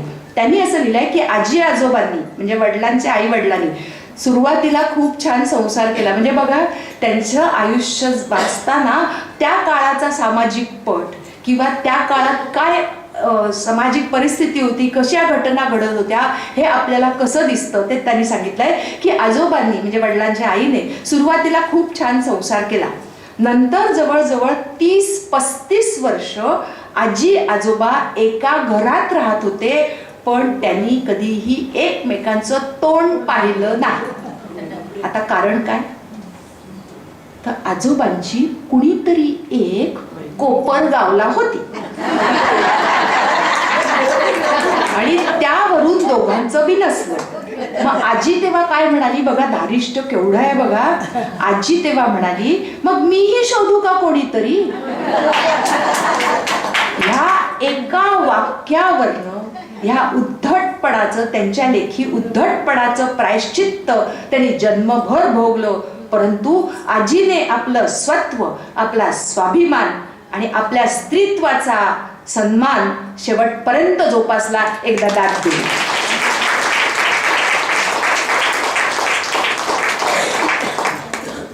त्यानंतर बघा, आत्मचरित्रांची नावच वाचली ना तरी सुद्धा त्यांच्या आयुष्यातल्या व्यथांचं चित्रीकरण आपल्याला चित्र लगेच डोळ्यासमोर उघडत होतं. मुक्ता सर्वगौड नावाची एक महिला आहे, तिचं नाव आहे मिटलेली कवाडे.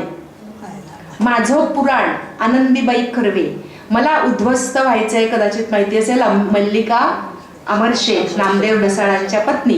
मीच हे सांगितलं पाहिजे, शिलावती केतकर. माझ्या जगात मी, आशा भेंडे. दुर्दैवाशी 2 हात, सरोजिनी शारंगपाणी. अशा अनेक कथा आहेत. परंतु मला आता पुढचं उदाहरण द्यायचं ते नाचकं घुमा. माधवी देसाई म्हणजे सुप्रसिद्ध लेखक रणजित देसाईंच्या पत्नी, अर्थात दुसऱ्या. त्यांच्या पहिल्या ज्या पत्नी होत्या त्यांचं नाव होतं सुनंदा आणि त्यांना मानसिक आजार काहीतरी होता म्हणून येरवड्याच्या मनोरुग्णालयात त्यांना ठेवलेलं होतं. परंतु त्यांच्या घरातली, आता हे कसं सगळं उलगडलं तर त्यांच्या घरातली एक खोली कायम बंद असायची. माधवी त्यांनी चौकशा करून आडून पाडून करून ते सगळं जाणून घेतलं आणि ती कायमची बंद खोली उघडलीच. आणि अनेक वर्ष सुनंदाताई ज्या हॉस्पिटलमध्ये होत्या त्याचं बिल दिलेलं नव्हतं, त्याच्याशी संवाद झालेला नव्हता, ते त्यांनी सगळं सुरू केलं. आणि रणजित देसाई आणि सुनंदाताईंची भेट घडवली. आणि जरी त्या असं लिहितात की जरी नात्यानं माझी ती सवत होती पण त्याहूनही अधिक एक स्त्री होती म्हणून मी तिला, ती 22 वर्ष लग्नानंतर जिवंत होत्या त्या, पण तिची कुणीही दखल घेतली नाही. पण ती भेट माधवीताईंनी घेतली. या त्यांच्या मोठ्या मनासाठी आपण दाद द्यावी. अशा कितीतरी जणी आहेत की ज्यांच्याबद्दल आपल्याला सांगता येईल किंवा बोलता येईल. पुढचं उदाहरण सांगते. डॉक्टर राणी बंग यांच्या कानोसा या अनुभवावर आधारित जे पुस्तक आहे त्याच्यातली एक वंध्यत्वाची केस. आपल्याला माहिती आहे त्या डॉक्टर आहेत. तर एकदा असं झालं की दोघं पती पत्नी बसलेले होते आणि मूल होत नव्हतं दोघांनाही. आणि म्हणून रिपोर्ट पाहिल्यानंतर दोष बाईत नाहीये तर तो दोष नवऱ्यात आहे. तोपर्यंत हे सगळं इतके वेळा भेटी झाल्या पण ती बाई नेहमी अशी मान खाली घालून समोर असायची डॉक्टरांच्या. पण ज्या दिवशी रिपोर्ट आले आणि दोष नवऱ्यात आहे हे कळल्यानंतर आश्चर्य राणी बंग यांना वाटलं, डॉक्टर बाईंना, कारण त्या बाईने पहिल्यांदाच मान वर केली आणि एकच वाक्य म्हणाली, आता मी तुम्हाला मारू का. या वाक्यात ह्या बाईने आयुष्यभर लग्न झाल्यापासून काय सोसलं असेल हे त्याच्यामध्ये लिहिलेलं असतं. आणि म्हणून तुम्हाला पुढचं उदाहरण सांगताना मला आनंद होतोय की ज्योत्स्नाबाई भोळे, तुमची ज्योत्स्ना भोळे असं त्यांचं आत्मकथन आहे. आणि त्याच्यामध्ये त्यांनी आपल्या पतीबद्दल, केशवराव, नाट्य दिग्दर्शक केशवराव भोळे यांच्याबद्दल त्या लिहिताना म्हणतात की तुम्ही लग्न केलंत, तुम्ही माझ्याशी लग्न केलंत पण कधीच नवरेपणा मला दाखवला नाहीत. एकदा तर म्हणालात, दुर्गा, दुर्गा म्हणजे ज्योत्स्नाबाई, दुर्गा तुझं गाणं, तुला येत असलेली तुझी कुठचीही कला जर माझ्यापुढे नाहीशी झाली तर परमेश्वराच्या घरी मी अपराधी ठरेन. म्हणून एवढंच ध्यानात ठेव की तुला जे येतं, तुला जे गाता येतं, अभिनय करता येतो, त्याला झळाळी माझ्यामुळे मिळाली पाहिजे. इतकं पती पत्नीचं नातं शुद्ध आणि खूप छान असू शकतं. आणि जरी दोघंही एका क्षेत्रात असले तरी सुद्धा त्यांचा अभिमान झाला नाही, हे खूप मोठं गोष्ट आहे असं मला नेहमी वाटतं. सालू, आणि मला आता हे मूल होत नाही हे म्हटल्यानंतर मला सालू अम्मा थिकम्मा याची मला आठवण झाली. आपल्याला माहिती असेल नुकताच नोव्हेंबर महिन्यात आपल्यातनं गेलेल्या केरळच्या 113 वर्षाच्या महिला मूल होत नाही म्हणून सगळ्या समाजाने नावं ठेवली. त्यावेळेला ह्या माऊलीने काय करावं, सालू मर्दा म्हणजे वडाच्या झाडाची रांग कानडीमध्ये, तर तिने वडाची झाडं लावायला सुरुवात केली आणि जगातल्या 10 प्रतिष्ठित महिलांमध्ये त्यांचं नाव आहे. एकदा दाद देऊया, म्हणजे आपल्या घरातली समस्या किती छान आदरणीय होऊ शकते. आणि तिने खूप छान त्यांनी काम केलं. पुढचं उदाहरण आहे एक बारबाला असलेल्या वैशाली हळदणकर नावाच्या. म्हणजे आपला देहविक्रय करणारी ती महिला होती. आणि त्याच्यात त्यांनी लिहिलंय की मी स्वतःला वेश्या समजत नव्हते. माझ्या मनाच्या कोपऱ्यात माझी स्वतःची एक हळुवार प्रतिमा मी जपली होती. बाहेरून जरी मला कितीही कोणीही ओरबाडलं, रक्तबंबाळ केलं, तरी सुद्धा माझ्या प्रतिमेला मी जपणार होते, ती एक कलाकार म्हणून. आणि जगताना उभारी देणारी ही दृष्टी मला आयुष्यभर पुरली, असं त्यांनी लिहून ठेवलेलं आहे. आता अगदी शेवटचं उदाहरण सांगते की कोल्हापूर जिल्ह्यातल्या राधानगरी तालुक्यातल्या घुलेवाडी इथली घडलेली गोष्ट सांगते. म्हणजे आत्मचरित्र संपवलेत थोडक्यात मी, खरं तर खूप आहेत, किती सांगावं असं नाहीये, परंतु हे आता घडलेली गोष्ट सांगते की घुलेवाडी या गावात, राधानगरी, कोल्हापूर राधानगरी आणि घुलेवाडी, एक स्मशान शेड बांधली. किती? 1,00,000 रुपये खर्च करून स्मशान शेड बांधली. त्यानंतर बांधून झाली, त्यानंतर गावातल्या 2 महिलांचं निधन झालं. पण त्यांचे अंत्यसंस्कार कुठे झाले? जुन्या स्मशानभूमी. कारण का? तर ग्रामपंचायतीच्या काही सदस्यांच्या मते स्मशान शेडच्या उद्घाटनाला पुरुषाचाच मृतदेह हवा होता.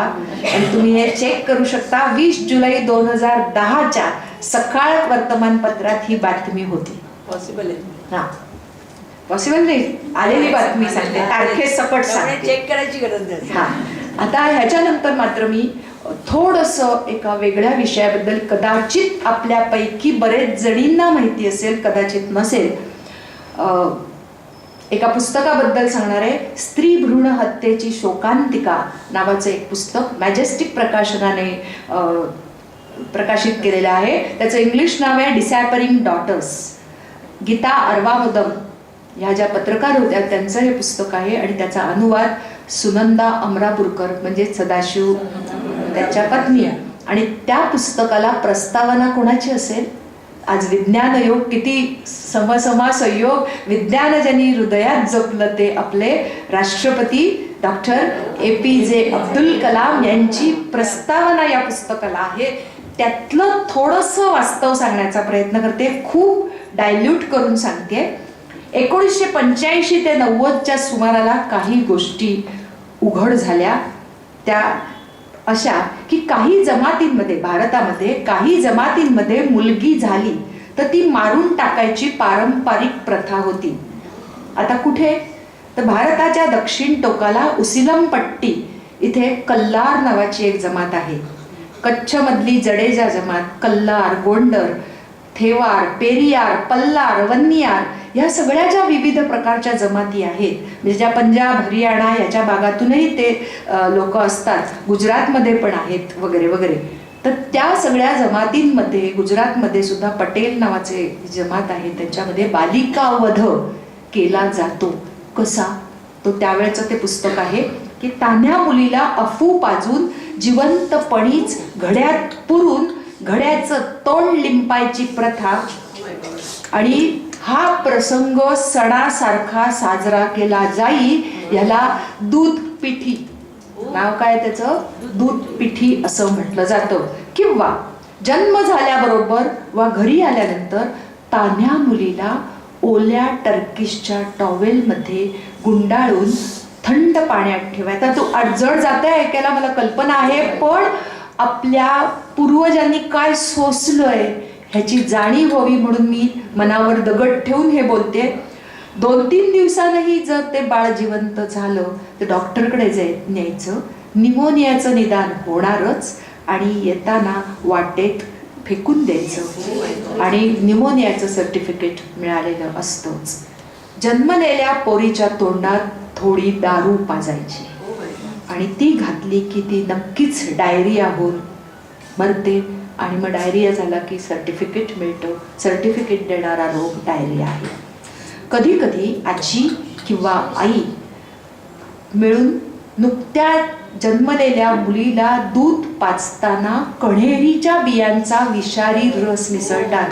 आता आई हे कृत्य का करते हे माझ्या बोलण्यात पुढे येतच आहे की जन्मल्यानंतर लगेच तिला चमचाभर एरंडेल पाजायचं. हे सगळे घरगुती उपाय आहे. किंवा दूध पाजताना तांदळाची, म्हणजे आपण ज्याला भातगोटा म्हणतो ना, टरफला सकट असलेलं ते, तर ते टरफला सकट तांदूळ दाणा त्या दुधात घालायचा, म्हणजे आपली जी अन्ननलिका असते त्याला ओरखडा उठून. किंवा जंतुनाशकाचे झोपेच्या गोळ्यांची पूड दुधात मिसळायची, हे सगळं केलं जातं. पंजाबमध्ये चिखलाने भरलेल्या रांजणात तान्हीला पुरून, आपल्याला जर आठवत असेल तर सीतेचा जन्म सीता सुद्धा घड्यात मिळाली होती. तोंड लिंपून टाकायचं किंवा तोंडावर उशी, घराजवळ खड्डा करून सगळं आटपून टाकायचं, भरपूर मीठ घातलेलं पाणी पाजायचं. ह्या सगळ्या ज्या पद्धती आहेत ना, ह्या गरिबांच्या पद्धती झाल्या. परंतु स्कॅनिंग करून मुलगी येण्या अगोदरच मुलीला करायचं काम माहिती आहे. परंतु दक्षिण भारतामध्ये पारंपरिक पाटा असतो, जिथे कण्हेरीचं बी वाटलं जातं, तर तो पारंपरिक वाटा, पाटा वरवंटा, म्हणजे त्याच्यावर हे करायचं. आता मुलींना खा मारायचं तर घरात दिवा लावायला एक मुलगी लागतेच ना कोणतरी, पण मुलीला कपडे, सोनं नाणं घ्यावं लागतं पुढे. आणि बऱ्याच जमातीमध्ये मुलगी वयात यायचा जो प्रसंग असतो, तामिळ वगैरे लोकांमध्ये ही प्रथा आहे की त्याला सीरवरी साई हे त्या प्रथेचं नाव आहे, म्हणजे सेमी लग्न करायचं तिथं. म्हणजे ती वयात आली की तो सण उत्सव म्हणून साजरा करायचा, सगळ्या नातेवाईकांना बोलायचं आणि मामाकडून भरगच्च आहेर घ्यायचा. आणि ही पद्धत इतकी छळवादी झालेली आहे की तीर्थयात्रेला जातानाही लोक म्हणजे बायकोच्या, पत्नीच्या माहेरून मोठी रक्कम घ्यायची जाते आणि त्याला वरदक्षिणा, सीरवरी साई अशी सगळी मोठी मोठी छान नावं दिली जातात. म्हणजे ह्या सगळ्या स्त्रीसाठी पिळवणूक करणाऱ्या प्रथा आहेत. आणि हे प्राथमिक कारण आहे की पैसे जर नसतील तर रोज लाथा बुक्क्याचा, नवऱ्याचा, सासऱ्याचा, सासूचा मार खायचा. आणि हे सगळं जिणं जगण्यापेक्षा आपल्या हातांनीच मुलीची सोडवणूक करून टाकूया, म्हणजे पुढच्या यातनांना ती सामोरं जाणार नाही, या भावनिकेतून हे सगळी कृत्य गरीब कुटुंबांमध्ये गेली. आणि त्याला अलंकारिक नाव असं होतं की मुलीला मिलिटरीच्या ताब्यात दिलं, म्हणजे कोणाला काही कळणार नाही. म्हणजे बाईच्या आयुष्यात कष्ट, हाल, दुःख, अपमान हे किती होतं हे आपल्याला सगळ्यांना कळायला लागेल. पण त्यावेळेला NGO ज्या काही झाल्या त्यांनी कन्या पाळणा योजना सुरू केली. मुलगी नको असेल तर आमच्याकडे आणून ठेवावी. Indian Council for Child Welfare ICCWने 1987 मध्ये असा प्रकल्प चालू केला. आणि लग्नाच्या व्यवहारात स्त्री ही देवघेवीची वस्तू याच्यावर कुठेतरी अंमल बसायला सुरुवात झाली. 1980 मध्ये राजस्थानातल्या जयपूरमध्ये 3500 मुली जन्माआधी संपल्या. युनिसेफ मुंबईमध्ये गर्भचिकित्सेनंतर पाडण्यात आलेल्या 8000 पैकी 7999 गर्भ हे मुलीचे होते. ही सगळी आकडेवारी आपण बघू शकतो. हे पुत्रभूकेलेचे सगळी हे आहेत. ते NRI म्हणजे नॉन रेसिडेंट इंडियन, ते अमेरिकेतच गर्भवतीचं स्कॅनिंग करून घेत आणि मुलगी असेल तर कायदेशीर गर्भपात करायला स्वस्त म्हणून भारतात यायचे. म्हणून मध्यंतरी आपल्याला माहिती असेल की हे जे गर्भलिंग चिकित्सेवर खूप काम झालं याचं कारण हेच. म्हणजे UKतून सुद्धा भारतात स्कॅनिंग तिकडे करून मग इथे लिंग सांगायला नकार दिला जातो म्हणून तिकडे करून इथे यायचं. आणि खरं सांगायचं तर संशोधकांच्या मध्ये गरोदर मातेच्या वाळलेल्या रक्ताच्या डागावरनं सुद्धा बाळाचं निदान म्हणजे बाळाचं लिंग निदान अचूक कळू शकतं. त्यावेळच्या तडफदार 2006 मध्ये बालकल्याण मंत्री, आपल्याला सगळ्यांना माहिती असतील कदाचित, रेणुका चौधरी, त्या असं म्हणाल्या होत्या की जंगलातल्या वाघापेक्षा सुद्धा भारतातल्या स्त्रियांना नष्ट होण्याचा धोका अधिक आहे. हाच वेग राहिला तर अजून 50 वर्षांनी कदाचित इथल्या सर्व महिला संपलेल्या असतील. म्हणजे गर्भ मुलीचा असेल या समजुतीने आईच, आपल्याला माहिती आहे, पपई खाणं, जडीबुटी खाणं, त्याचं सेवन करून ते मूल पाडण्याचा आपल्याकडे स्वतःच्या डोक्यानेच घाट घातला जातो, अर्धवट ह्याच्यातनं जाते. आणि ह्या सगळ्या गोष्टींमुळे आपल्याला जर माहिती असेल तर ते मूल जन्माला येतं ते काय म्हणायचं दिव्यांग स्वरूपाचं, म्हणजे त्याच्या कुठच्या तरी अवयवावर ह्या सगळ्या औषधांचा घेतलेल्या घरगुती ह्याचा उपयोग झालेला असतो. एक मुद्दाम केस सांगते, सगळ्या आपण सुज्ञ ऐकणारे आहात. एक बाई शिक्षिका होती, नवरा बँकेत अधिकारी होता, 2 मुली होत्या. मुलाचा हव्यास इतका की दर 3 महिन्यांनी लिंग चिकित्सा आणि गर्भपात असं 8 वेळा झालं. 9व्या वेळी मुलगा जन्माला आला आणि 2च दिवसांनी शिक्षिका बाईचा मृत्यू झाला. म्हणजे 3 मुलींनंतर मुलगा हवा म्हणून अघोरी औषध खाल्लं म्हणून विकृत झालेली मुलं, असं अनेक जणींच्या बाबतीत आपल्या आजूबाजूला पाहिलं की लक्षात येतं. म्हणजे ह्या सगळ्या गोष्टी हे म्हणजे आज आपण इतके सुरक्षित किंवा आज आपण इतके काय म्हणायचं त्याला कार्यकर्तृत्वाने गाजवतोय, परंतु त्याच्या पूर्वी इतकं काही महाभारत रामायण आपल्या महिलांच्या बाबतीत घडलेलं आहे ह्याचा कुठेतरी आपल्याला बॅक ऑफ अवर माइंड माहिती असलं पाहिजे. म्हणून मी हे सांगण्याचा प्रयत्न केला. हे सांगितल्यानंतर बोलल्यानंतर मलाही आनंद झाला नाही, आपल्यालाही आनंद झाला नाही, पण हेही एक वास्तव आहे आणि ज्याला APJ अब्दुल कलामांची प्रस्तावना आहे असं हे पुस्तक आहे, म्हणून आपल्याला सांगायचा प्रयत्न केला. एक मुद्दाम सांगायला आठवतं की बाई किती धारिष्ट आणि काय म्हणायचं चिवट वृत्तीची असते ह्याच्याबद्दलचा एक घडलेला प्रसंग सांगते की एक वृत्तनिवेदिका, दूरदर्शनवरची वृत्तनिवेदिका, तिला बातमी अशी होती की मुलीला छोट्या, आता आपण रोजच हल्ली वाचतोय, हे मुलीला पळवून नेऊन बलात्कार करून ठार मारलं. तेव्हा निषेध नोंदवताना ती बाई बातम्या देण्यापूर्वी घरी गेली, आपल्या 2-2.5 वर्षाच्या मुलीला घेऊन आली स्टुडिओमध्ये, मुलीला मांडीवर बसवलं आणि त्या दिवशी तिने बातम्या सांगितल्या. आणि तिने बोलताना सुरुवात अशी केली की मी आज तुमची नेहमीची वृत्तनिवेदिका किरण नाझ नाहीये, तर आज मी एक आई म्हणून आपल्याला बातम्या देते. आणि तिने पुढचं वाक्य जे सांगितलं की मृतदेह जितका लहान, जेवढा लहान तेवढा तो जड भासतो, आणि म्हणून तिने ती बलात्काराची बातमी सांगितली.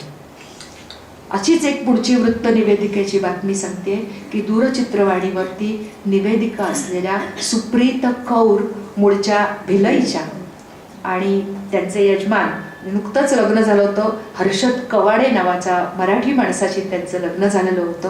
आणि त्या दिवशी थेट प्रसारण चालू होतं आणि तेवढ्यात एक बातमी येते ना अशी, तशी बातमी आली आणि अपघाताची बातमी होती. आणि म्हैसावंद जिल्ह्यामध्ये पिठोरा या इथे कारला ॲक्सिडेंट झालेली ती बातमी होती. आणि त्या सगळ्या प्रसंगावरनं तिला कळलं की ह्यात माझा हर्ष आहे. हे सगळं कळून सुद्धा तिने मोठ्या धैर्याने पूर्ण बातम्या दिल्या आणि नंतर मागोवा घेतला. तेव्हा नुकतंच 1 वर्ष सुद्धा लग्नाला झालेलं नव्हतं, तो हर्षदच होता. म्हणजे इतक्या कठीण प्रसंगात सुद्धा आपला तोल न ढळता सांभाळणारी असते ती फक्त आणि फक्त महिला असते. आणि म्हणून आपल्याला माहिती असेल स्त्री मुक्तीसाठी आयुष्यभर काम करणाऱ्या विद्या बाळ, आपल्याला माहिती असेल त्या नेहमी एक म्हणायच्या की नवरा बायकोने एकत्र चहा प्यावा पण एका कपाने नाही. आणि म्हणून खलील जिब्रान असं म्हणतात की संसार 2 खांबांवर तोललेली कमान असते. 2 खांब सहजीवनाची कमान तोलणारे असतात, ते जर अति जवळ आले तर नक्कीच कमान कोसळू शकते. आणि म्हणून दोघांचं वेगळेपण जपणं हेच मला वाटतं मोठं धारिष्ट आहे.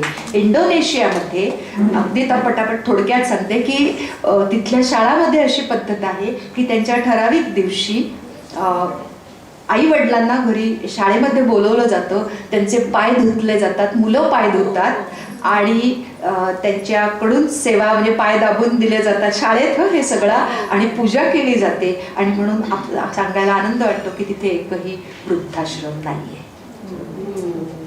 आता हे सगळं सांगताना खूप आनंद होतोय, पण परत एकदा मी मगाच्या सारखं एक वेदनादायी चित्र मांडणार आहे. नाईलाज आहे, कारण ते सांगितल्याशिवाय आपल्याला माहितीच नाही की असं काही जगात असू शकतं.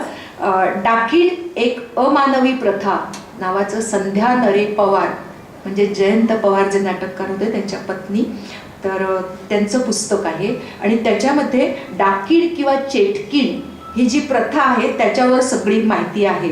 तर डाकीण ठरवलं जातं एखाद्या स्त्रीला आणि मारलं जातं. आता डाकीण ठरवण्याचे निकष काय, तर पायामध्ये असे जाड साखळ, आपले जसे पैंजण असतात ना तसे जाड साखळदंड बांधायचे आणि ते सुटले तर ती डाकीण नाही. आता अडकवलेला जर असा हुक असेल तर कसं सुटणंच शक्य नाही, म्हणजे ती डाकीण आहे. नंतर मारहाण करायची, गावाबाहेर काढायचो. आणि आपल्याला माहिती असेल की नंदुरबार वगैरे जे भाग आहे, परभणी नंदुरबार वगैरे, तिथे केलीबाई पटले या बाईला 2003 साली डाकीण ठरवून मारण्यात आलं. कारण का, तर ती करणी करते, चेटूक करते, जादूटोणा करते वगैरे वगैरे. म्हणजे सातपुडा भागातले जे आदिवासी समाज आहे तिथे अशी प्रथा आहे किंवा मृत्यू झाला कोणाचा किंवा वाईट घटना घडली तर हिच्यामुळेच झालं, ते डाकिणीमुळे असं तिथे मानलं जातं. आणि या सगळ्या ह्याच्यामध्ये गावातला जो भगत किंवा बुडवू असतो तो महत्वाची भूमिका म्हणजे त्याच्यात हे करतो, सांभाळतो भूमिका. आता त्याच्यामध्ये काय करायचं, तर एखाद्या स्त्रीला कोणत्याही कामाबद्दल दोषी ठरवून मारायचं. आता काय मारायचं, तर आसाममध्ये 10 वर्षात जवळजवळ 1200 महिलांची अशी हत्या झाली. मारायचं तिला. आसाम, झारखंड, बिहारमध्ये हजारो महिला अशा गेल्यात. आणि ही प्रथा जी आहे ना डाकीण किंवा चेटकीण, ती फक्त आपल्या भारतात आहे असं नाही, तर 17व्या-18व्या शतकामध्ये युरोपमध्ये सुद्धा विच हंटिंग नावाची प्रथा होती. आणि डाकीण ही स्त्रीच का, असा जर प्रश्न आला, पुरुष डाकीण का, डाकू का डाकीण काय असा का नाही असू शकत, तर मानवाच्या आदिम जगण्यावरती स्त्रीचा प्रभाव अधिक आहे. कारण स्त्रीलाच बाळ होतं, स्त्रीच सगळं घरातलं सांभाळते. आणि पुरुषसत्ताक पद्धत असताना स्त्रीचं हे वर्चस्व आहे ते अंधश्रद्धेमुळे मानायचं नाही. म्हणून हा जो सत्तेचा संघर्ष आहे ना तो त्याच्यात दडलेला आहे आणि म्हणून स्त्रीला डाकीण ठरवलं जातं. आता तुम्हाला किती वाईट असतं हे सांगायला खूप जड जात आहे मला, पण मानवी ते निकष आहेत ना, साखळ दंड जसा बांधला जातो तसा आणखीन एक तो बुडवू ती पद्धत तो ठरवतो की मानवी विष्ठा खायला दिली जाते. आता जर उलटी झाली तर ती डाकीण आहे. आता हे चुकीचंच आहे हे सगळं. पण किंवा तुम्हाला जर माहिती असेल तर गुरांची जी कातडी असते की नाही, म्हणजे गाई बैलांची जी कातडी ज्याच्यापासून चामड्याच्या वस्तू बनवतात, ती जे त्या चांभार कुंडातलं जे पाणी असतं की नाही ते प्यायला देतात. आता बघा किती वाईट असेल ते, प्रचंड घाण आणि दुर्गंधी येत असलेलं ते पाणी, आणि ते त्या प्यायला द्यायचं आणि ती उलटी होते लगेचच. आणि ती उलटी झाली की ती डाकीण आहे असं ठरवायचं. डोळ्यात लिंबू पिळायचं, ह्या सगळ्या प्रथा करायच्या. आणि तिला ज्या दिवशी डाकीण ठरवलं जातं त्या ठरवण्यासाठी त्या बाईच्या कुटुंबातल्या सगळ्यांनी ट्रकमधून लोक घेऊन यायचे, हा खर्च त्यांनी करायचा. अशा म्हणजे इतक्या वाईट गोष्टी आहेत की तिलाच मूल होतो, ह्याच्यातून कदाचित या मत्सरातून ही प्रथा जन्माला आली असावी असं. आणि त्या पुस्तकाचं नाव आहे डाकीण एक अमानवी प्रथा, संध्या नरे पवार असं त्यांचं पुस्तकाचं त्या नाव आहे. तशीच आणखीन एक अमानुष परंपरा आहे, कदाचित आपल्याला माहिती असेल, फिमेल जेनायटल म्युटिलेशन. माहिती असेल कदाचित, FGM त्याला असं म्हणतात, की स्त्रीच्या बाह्य जननेंद्रियाचं विच्छेदन करायचं आणि तिचे जे हे असतात जननेंद्रिय असतात त्याच्यामध्ये क्रूर आणि वेदनादायी असं काही केलं जातं. आणि तिथे मला सांगताना सुद्धा खूप जड जातं की ही जेव्हा हे केली जाते तेव्हा रक्तस्राव होतो आणि योनी मार्ग फाटला जातो आणि तो कायमसाठी होतो आणि पुढे मूल होण्यावर सुद्धा त्या बाईच्या त्रास होतो. कधी कधी जन्मता तर कधी वर्षाच्या आत मुलीवर ही क्रिया केली जाते. साधारण 4 ते 10 वर्षाच्या मुलीची सुनता केली जाते. खेड्यामध्ये चाकू, सुरी, काचेचे तुकडे, ब्लेड याच्या साहाय्याने वृद्ध दाई किंवा कोणीतरी अनुभवी स्त्री ही सुनता पार करतात. मुलगी ओरडू नये म्हणून तिच्या तोंडात बोळे कोंबले जातात, लाकडाचा तुकडा भरला जातो आणि तीव्र वेदनेने मुलगी बेशुद्ध पडते. भूल दिली जात नाही आणि अस्वच्छतेमुळे जंतू संसर्ग सुद्धा होतो. आणि विशेष म्हणजे 22हून अधिक आफ्रिकी देशामध्ये आजही सुनता होते. सरासरी वार्षिक 2 लाखाहून अधिक मुली या प्रथेला बळी पडतात.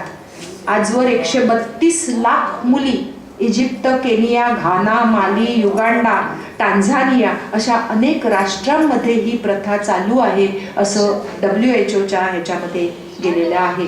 आणि हे सगळं करताना मूत्रमार्गामध्ये संसर्ग होतो, लघवीवर ताबा राहत नाही आणि प्रजनन क्षमता नष्ट होते आणि नंतर आपोआप गर्भपात सुद्धा होतो. आणि विशेष म्हणजे आपल्याला, मी बोलणार नाही याच्यावर, आपल्याला माहिती असेल लोकसत्तेच्या चतुरंग पुरवणीमध्ये 2023 साली वैशाली महाडिक यांचा एक लेख आला होता, नकुशी. खूप मुलींचं नाव नकुशी हे ठेवलं जातं आणि ते बदलायचं काम एका संघटनेने केलं, त्याच्यावर तो लेख होता. आता विशेष मगाशी जे मी म्हटलं की स्त्रीची म्हणजे काय म्हणायचं त्याला, जी घडण असते ना ती खूप चिवट असते. चिवट त्याला निसर्गाने दिलेलं आहे संवेदना. की मगाशी जे मी म्हटलं ना त्याच्यातलं एक जे आत्मचरित्र सांगलं त्याच्यातला अजून एक हे सांगते की बेबी कांबळे नावाची एक बाई ज्यांचं जिणं आमूचं हे आत्मचरित्र आहे. त्याच्यामध्ये त्यांनी असं लिहिलंय की मी 1.5 वर्षाची असताना काही आजाराने थंडगार पडले. मग त्या ह्याची मृतदेहाची ओढाताण सुरू झाली. माझी आई विनवायला लागली की माझ्या सर्व मुली राज्याला मातीत गेलेल्या आहेत, तर तुम्ही आत्ता तिला घेऊ नका, घालू नका मातीत वगैरे. पण कोणीही ऐकलं नाही. मांडीवर त्या बाळाला ओढून नेलं वगैरे वगैरे आणि त्याचे सगळे संस्कार आटपले. आणि नंतर सकाळी ते सगळं हे केलं आणि तिथे कोणाला तरी दिसलं असं हे केलं म्हणून तिला काढलं, तेव्हा ती जिवंत होती. बेबी कांबळे या बाईचं नाव. असे अनेक उदाहरणं आहेत. परंतु आता थोडंसं पुढे जायचा प्रयत्न करते की अनुराधा नेरुरकर नावाच्या एक कवयित्री आहेत दहीसरच्या, त्यांची एक कविता आहे, बोललास तू हसलीस की चांदणं बरसतं म्हणून मी हसायचं ठरवलं. बोललास तू फुललीस की गंध दरवळतो म्हणून मी फुलायचं ठरवलं, म्हणून मी सजायचं ठरवलं. बोललास तू स्वरात तुझ्या विणा झंकारते म्हणून गुणगुणायचं ठरवलं. पण बोललास जेव्हा तू माझ्यामुळेच आहेस तू, तेव्हा कळलं मी माझं पण हरवलेलं आहे, मी माझं पण हरवलेलं आहे. अशा हरवलेल्या या मधल्या काही महिलांबद्दल आपण बोललो. परंतु ज्या बाईंबद्दल बोलताना नितांत आदर आणि अभिमान वाटतो त्या नागपूरच्या कमलाबाई होसपेट, ज्यांचं काम आता कांचनताई गडकरी, नितीन गडकरींच्या पत्नी चालवत आहेत. त्यांचं मूळचं नाव सांगू का? त्यांच्याबद्दल एकच वाक्य मला सांगायला आवडतं की आपल्या वैधव्याचा वाढदिवस ज्या साजरा करायच्या त्या कमलाबाई होसपेट. 13व्या वर्षी लग्न झालं आणि 2 वर्षात पतीचं निधन झालं आणि त्या काळात स्वतःच्या पायावर त्या उभा राहिल्या. दाई सुईण वगैरे असं काम करत त्यांनी काय म्हणायचं आज मोठं हॉस्पिटल तिथे सुरू आहे आणि ज्याचं पुढे देवरुखच्या मातृमंदिरच्या मावशीबाई हळबे त्यांचं काम पुढे नेत आहेत. अशा अनेक जणींचं कमलाबाई होसपेट आणि विशेष म्हणजे त्यांना पद्मश्री, जमनालाल बजाज, रेड क्रॉस सोसायटीचा असे अनेक पुरस्कार त्यांना मिळाले. त्यांच्याबद्दल आपण दाद देऊया की पती निधनानंतर त्या काळात त्या शिकलेल्या आहेत. आता मुद्दाम एक प्रसंग सांगते की डॉक्टर अंजली कीर्तने माहिती असेल, त्यांच्या पुस्तक प्रकाशनाला निवेदन करायचं भाग्य मला बरेचदा मिळालं. तर त्या लघुपट त्यांनी खूप छान केले. तर त्यांनी डॉक्टर आनंदीबाईवरती लघुपट केला आणि कल्याणच्या तिथे त्याचं शूटिंग होतं, म्हणजे चित्रीकरण होतं. आणि 19व्या शतकातलं स्त्रीचं रूप म्हणजे रांदावाडा उष्टिकाडा असं जिणं ते त्या लघुपटात दाखवायचं होतं. आणि त्यावेळेला त्यांनी त्या सगळ्या ज्या म्हणजे पाणी शेंदणारी बाई असेल, रहाटाचं चाक असेल, दळणारी बाई वगैरे वगैरे, तर त्या तिथल्या सगळ्या बायकांना विचारलं की तुम्ही काम करायचंय फक्त, तुम्ही याल का? तर त्या सगळ्या जणी हो हो म्हणाल्या. आणि आनंदीबाईंच्या घराण्यातल्या सुशीलाबाई जोशी नावाच्या भेटल्या आणि त्यांना विचारलं तर त्या मठातल्या तिथल्या बाजूच्या त्या सगळ्या बायका हो हो म्हणाल्या आणि त्या सगळ्या गतधवा होत्या. म्हणजे कळलंय, म्हणजे पती गेलेल्या होत्या. तर त्यांना विचारलं की तुम्ही मंगळसूत्र घालून कुंकू लावून काम कराल का? आधी हो हो म्हणाल्या, पण ज्या वेळेला प्रत्यक्ष काम करायची वेळ आली तेव्हा मात्र एकही स्त्री तिथे आली नाही. मला नाही हो जमणार काम करायला, माझ्यासारख्या स्त्रीने असं हे घालणं आणि काम करणं म्हातारचाळ लागलाय असं म्हणतील असं म्हणून एकही स्त्री आली नाही आणि मला कलाकार नेहमीचे बोलवायला लागले असं अंजलीताईंनी लिहिलेलं आहे. नंतर आता आपल्याला ज्यांचा अभिमान वाटतो त्या doctor Madhuri Kanitkar, BJ medical ह्याच्यातनं MBBS झालेल्या, लखनौमध्ये लष्करी प्रशिक्षण घेतलेल्या आणि वैद्यकशास्त्रातली अवघड शिशुरोग तज्ज्ञ MD पेडियाट्रिशियन अशी पदवी घेतलेल्या आणि नेफ्रॉलॉजीचं प्रशिक्षण दिल्लीच्या AIIMS मधनं पूर्ण केलेल्या लष्करातल्या पहिल्या प्रशिक्षित पेडियाट्रिक नेफ्रॉलॉजिस्ट. टाळ्या वाजूया. आणि पुणे आणि दिल्लीमध्ये त्यांनी त्यांची केंद्र उभी केली. इंग्लंडमध्येही काम केलं आणि विशिष्ट म्हणजे अतिविशिष्ट सेवा पदक 2018 साली त्यांना राष्ट्रपतींच्या हस्ते मिळालं. लेफ्टनंट जनरल या सर्वोच्च पदावर पोचलेल्या त्या पहिल्या महिला आहेत आणि सायन्स आणि टेक्नॉलॉजीच्या सल्लागार म्हणून आत्ता पंतप्रधानांच्या चमूमध्ये त्या काम करतात. एकदा जोरदार टाळ्या वाजवूया. आणि एका मुलीबद्दल मला सांगायला आवडेल, श्वेता चक्रदेव. पेशानं फार्माकॉलॉजिस्ट रिसर्चर्स म्हणून काम, अनेक ठिकाणी लेखन केलेलं, संगीत शिक्षण घेतलेलं, अनेक संगीताच्या मैफिली करणाऱ्या आणि फायर फायटर म्हणून रितसर प्रशिक्षण घेऊन 15 किलो वजनाचा पोशाख घालून जिद्दीने अमेरिकेच्या पेन्सिल्व्हेनिया प्रांतात राहून टाउनशिपच्या केंद्रामध्ये फायर फायटर म्हणून काम करणाऱ्या पहिल्या एकमेव महिला आणि त्यासुद्धा भारतीय. आपल्याला खरंच टाळ्या वाजवायला आवडेल. श्वेता चक्रदेव ही महाराष्ट्र टाइम्समधली 19 फेब्रुवारी 2020 मधली बातमी आहे. महिलांचा दृष्टिकोन आपल्याला सगळ्यांना माहिती आहे की आपण नेहमी म्हणतो की आपल्यामध्येच असतं का स्वयंपाक घर पाणी हे करायचं.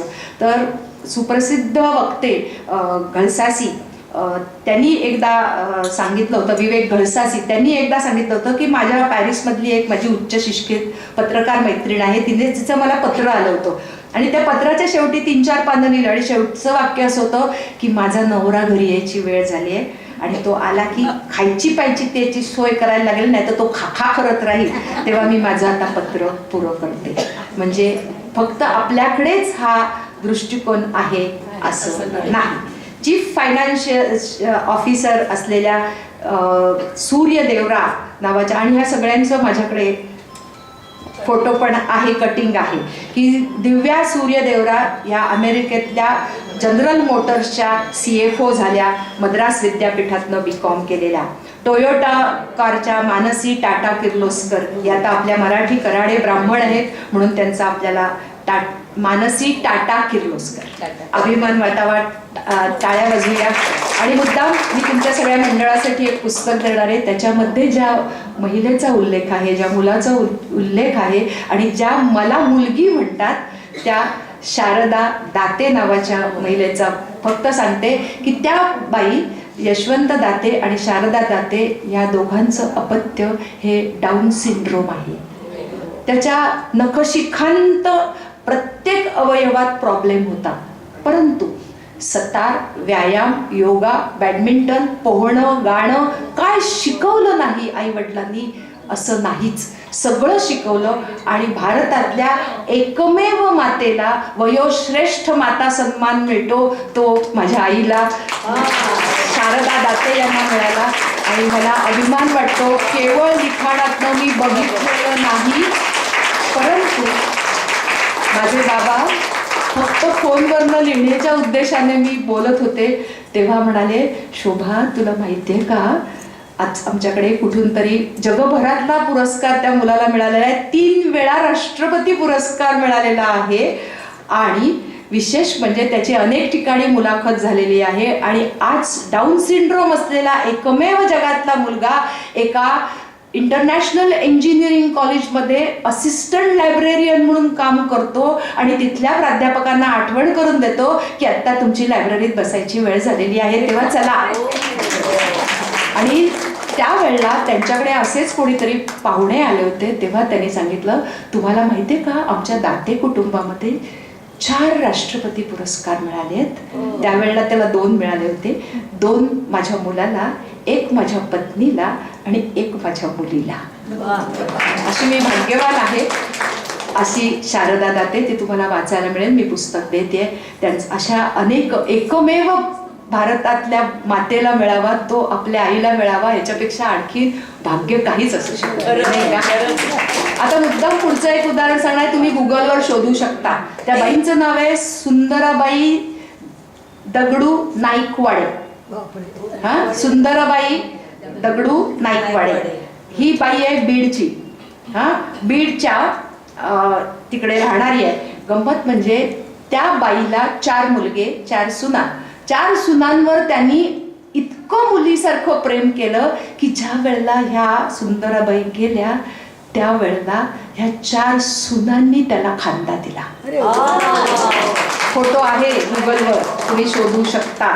हा, आणि विशेष म्हणजे काय म्हणायचं, संघर्ष करून आपल्या मद्यपी नवऱ्याला सहन करून आपल्या मुलांना वाढवलेली ही आई आहे. आणि आपल्या मुलांनाच नव्हे तर आपल्या सुनांना शहाणं करणाऱ्या सुंदराबाईंची गोष्ट आयुष्यभर आपल्या सोबत राहणार आहे. एकदा दाद देऊया.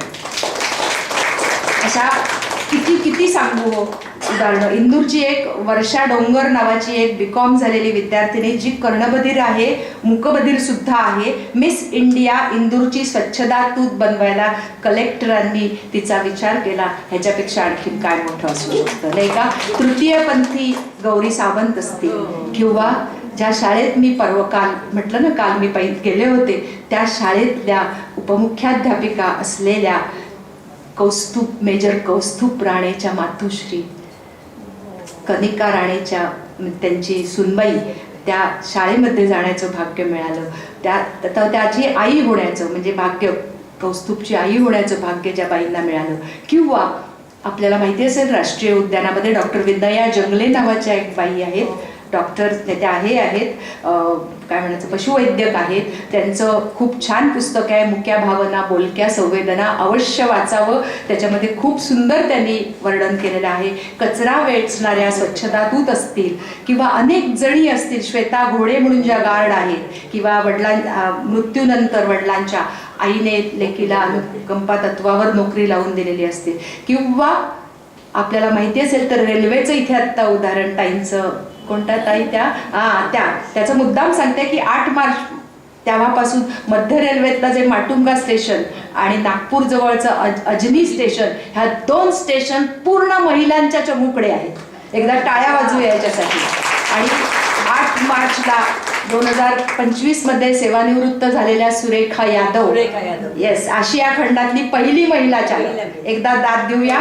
वरिष्ठ लोको पायलट कृष्णा जोशी, श्वेता घोडे, या सगळ्यांसाठी आपण दादच दिली पाहिजे. अमळनेरच्या आणखीन एक सावित्रीबाई म्हणून की कळसाबाई, त्यांनी कोरडवाहू शेती, अनेक अडचणी, पतीचं सगळं दारूचा आहार, हे सगळं सामान्य गोष्टी असतात, पण तो दारूचा अड्डा बंद करून तिथे सावित्रीबाईंच्या नावाने पुस्तकालय, ग्रंथालय चालू करणाऱ्या कळसाबाईंसाठी एकदा अमळनेरमधल्या सावित्रीबाई वाचनालय, त्यांच्यासाठी आपण दाद देऊया.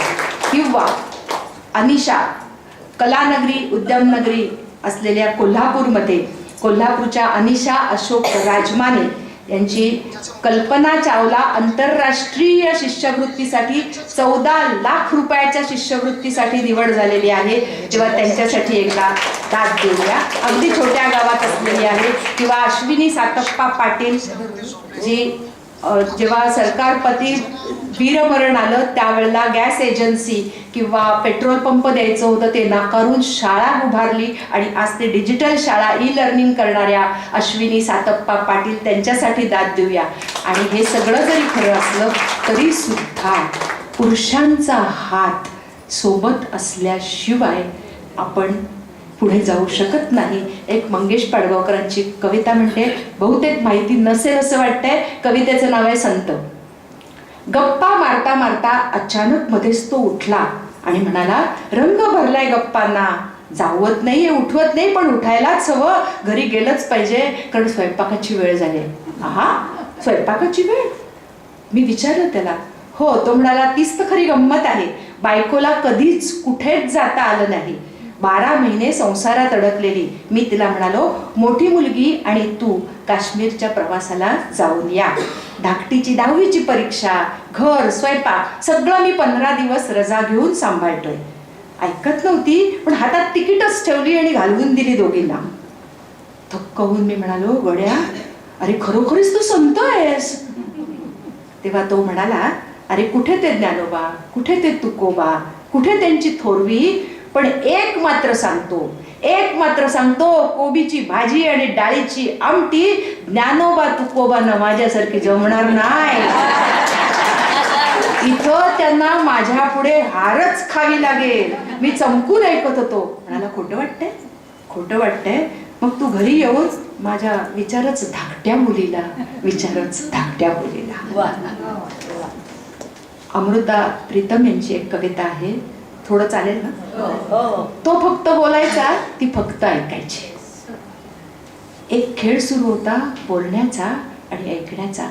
खेळात 2 चिठ्ठ्या होत्या, एकात लिहिलं होतं बोला आणि एकात लिहिलं होतं ऐका. आता हे प्राक्तन होतं की फक्त योगायोग. तिच्या हाती तीच चिठ्ठी लिहायची ज्याच्यावर नेहमी लिहिलं होतं ऐका. ती ऐकत राहिली. कोणाचे तरी हुकूम, कोणाचे तरी उपदेश. बंधनं तिच्यासाठीच होती, तिलाच होते सर्व नकार. तिलाच हेही माहिती होतं की ऐकणं आणि बोलणं या नाहीत फक्त क्रिया. राजा म्हणाला, विष पी, ती मीरा झाली. ऋषी म्हणाले, शिळा हो, ती अहल्या झाली.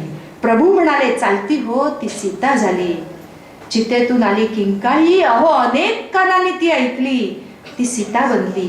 दबलं तिचं गाऱ्हाण, अडकले तिचे शब्द, शिवले गेले ओठ, दाटून आलेला कंठ. तिच्या हाती कधीच आली नाही चिठ्ठी ज्यावर लिहिलं होतं बोला. आणि म्हणून आज आपण इथून घेऊन जाताना फक्त हे सगळं ऐकून घेऊन जायचं नाहीये, तर आपण काय करायचं आहे, तर थोडेसे सबलीकरणासाठी उषा मजीठिया यांनी 2000 किती साली बरं असतील, बरं वाटतं 2000च्या आधी कधीतरी सांगितलेले आकाशवाणीवरचे हे शब्द आहेत, माझे नाहीत.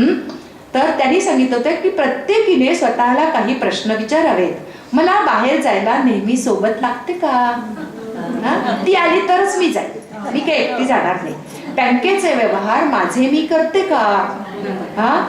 फ्यूज, नळाचा वॉशर मला लावता येतो का? गॅसचा सिलेंडर मला लावता येतो का? बँक खात्यात किती रक्कम आहे? माझा एकटीचा अकाउंट आहे की जॉईंट अकाउंट आहे?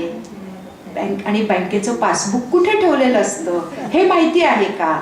नॉमिनी कोण आहे खात्याचा हे आपल्याला माहिती असतं का? भूक लागली तर आपण एकटे जाऊन हॉटेलात खाऊ शकतो का? स्वतःचे निर्णय स्वतः घेतो की थांबा मी जरा ह्यांना विचारून येते असं सांगतो. प्लंबर, वायरमन, इलेक्ट्रिशियन किंवा आपल्या वॉर्ड मधला नगरसेवक याचे फोन नंबर, दूरध्वनी क्रमांक आपल्याकडे असतात का? हॉस्पिटल, ब्लड बँक, पोलीस यांचे नंबर असतात का? नोकरी न करताही पॅन किंवा आधार असेल तर एका दिवसात महिलेला कर्ज मिळू शकतं हे आपल्याला माहिती आहे का? किंवा तुम्ही सांगा, आपण वाढदिवसाला कोणाच्या नॅशनल सेव्हिंग सर्टिफिकेट कोणाला देऊ शकतो का? की आपली मजर फक्त साडीपर्यंतच जाते? कोणत्याही गोष्टीचं सतत स्पष्टीकरण द्यावं लागतं का? आपली इन्शुरन्स पॉलिसी आहे का? किंवा मेडिक्लेम आहे का? आणि ते पेपर कुठे ठेवलेले आहेत, घरात कुठच्या ड्रॉवरात ठेवले आहेत हे आपल्याला माहिती असतं का? एवढं तरी आपण माहिती करून घेऊया.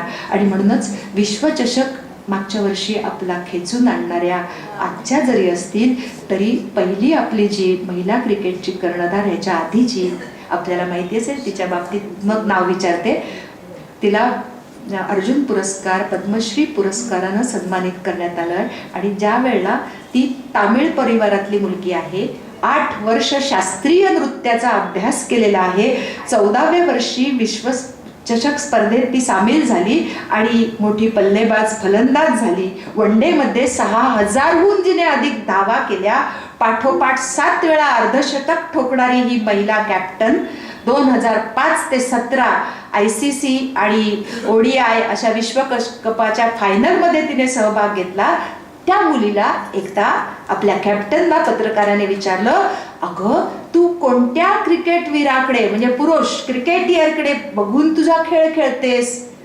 त्यावर त्या मुलीने उत्तर दिलं, हाच प्रश्न तुम्ही पुरुष क्रिकेटवीराला विचाराल का?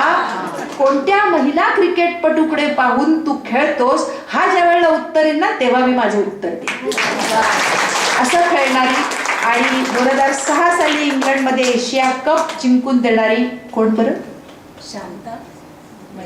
मिताली राज. मिताली राज, टाळ्या वाजवूया आपण तिच्यासाठी. आणि आता आपण अगदी शेवटाकडे आलोय. ह्या सगळ्या महिलांचा आलेख वाचला. ह्याच्यानंतर कर्तृत्ववान स्त्रियांचे समान धागे कोणते? कष्टाला पर्याय नाही. विनम्रता ही निर्भेळ यशाची खूण आहे. अहमन्यता नेहमी माणसाला खाली आणते. कोणत्याही गोष्टीचा ध्यास असणं हे खूप महत्वाचं आहे. सचोटी आणि प्रामाणिकता आणि आपलं नैतिक होका यंत्र सतत उत्तरेकडे असलं पाहिजे. स्वतःतला प्रामाणिक ऐसा कर कुछ बंदे जिससे दुख किसी का कम हो जाए, चाहे बने ना महल तुम्हारे, आंसू किसी के पोछे जाए, आंसू किसी के पोछे जाए. किंवा सपना तो ऐसा होए अपना सब भूल ही जावे, औरों की सोच भलाई अपना तो मिल ही जावे. हे जेव्हा आयुष्यात आपण धरतो तेव्हाच असं वाटतं की ह्या सगळ्या महिला यश मिळवून आणू शकतात. आणि म्हणून केवळ केवळ आपल्या महिलांकडेच हे असं धारिष्ट्याने आहे का? मग आपल्याला बघा आज सकारात्मक दृष्टिकोन ठेवण्यासाठी गुरु लागतो नाही का? पॉझिटिव्ह अप्रोचवरची पुस्तकं लागतात. पण बघा जंगलातले प्राणी त्यांना कुठून काय मिळणार? आणि म्हणूनच एक घडलेलं आणि वास्तव सांगते की निसर्गाने जे शिकवलेलं आहे आणि म्हणून आपला निसर्ग हा गुरु आहे. तर निसर्गाने काय शिकवलं तर आपल्याला माहिती असेल जिराफाची जन्मकथा. जिराफ साधारण 8 ते 10 फुटावरनं आईच्या पोटातनं बाळ खाली पडतं आणि जेव्हा ते खाली पडतं तेव्हा असं लळपळीत बाळ असतं. जिराफ ही मान खाली घालते, बाळाला चाटते आणि पुढे एक विस्मयकारक प्रकार घडतो. ती मागचा पाय पुढे करते आणि त्याला लाथेने उंच हवेत उडवते. खाली धपकन पडलेलं ते मातीत पिल्लू परत एकदा असं असं असं करतं आणि हळूहळू उभं राहतं. असं 4-5 वेळा लाथा खाल्ल्यानंतर ते बाळ हळूच उभं राहतं. उभं राहिल्यानंतर मग तिला थोडं बरं वाटतं आणि और एक धक्का म्हणून परत एकदा तिला उंच हवेत उडवते आणि ते बाळ खाली पडतं आणि अहो जोरात पळायला लागतं. जिराफडीला खोड आनंद होतो. याचं कारण काय माहितीये का? याचं कारण आपल्याला माहिती असेल की जिराफाचं कोवळं लुसलुशीत मांस वाघ सिंहांना अतिशय प्रिय असतं आणि म्हणूनच संकट आल्यानंतर रडत न बसता लगेच धावत सुटायचं हा पहिला धडा आईने बाळाला दिलेला असतो. म्हणून शेवटी मी असंच म्हणेन की ती अशी उंचावताना नभ जरासे वाकले, पसरली ज्योत्स्ना तिची अनचंद्र तारे झाकले, झेपली उत्तुंग जरिती पायदारी राखले, कवळिले ब्रह्मांड तिने हो मागू नखा दाखले. अहो तिने, हे मीरा सिरमकर यांचे शब्द आहेत, तिने दूरवर एकटक पाहिलं. कशाला? आकाशाची उंची मोजायला नाही हो, अजून किती उंच नेता येईल आकाश याचा अंदाज घेण्यासाठी, असं डॉक्टर निलिमा गुंडी म्हणतात. आणि म्हणून शेवटची 2 उदाहरणं सांगते आणि थांबते की स्त्रीला आपल्या आत्मभान पाहिजे. एक मुलगी जेव्हा तिचं लग्न ठरलं, बंगल्यात राहणारी छानपैकी जुन्या काळातली गोष्ट आहे, त्यावेळेला तिने आपली सगळी मिळालेली कौतुकं एका ट्रंकमध्ये ठेवली आणि त्याला कुलूप लावून ठेवलं आपल्याबरोबर सासरी जाण्यासाठी.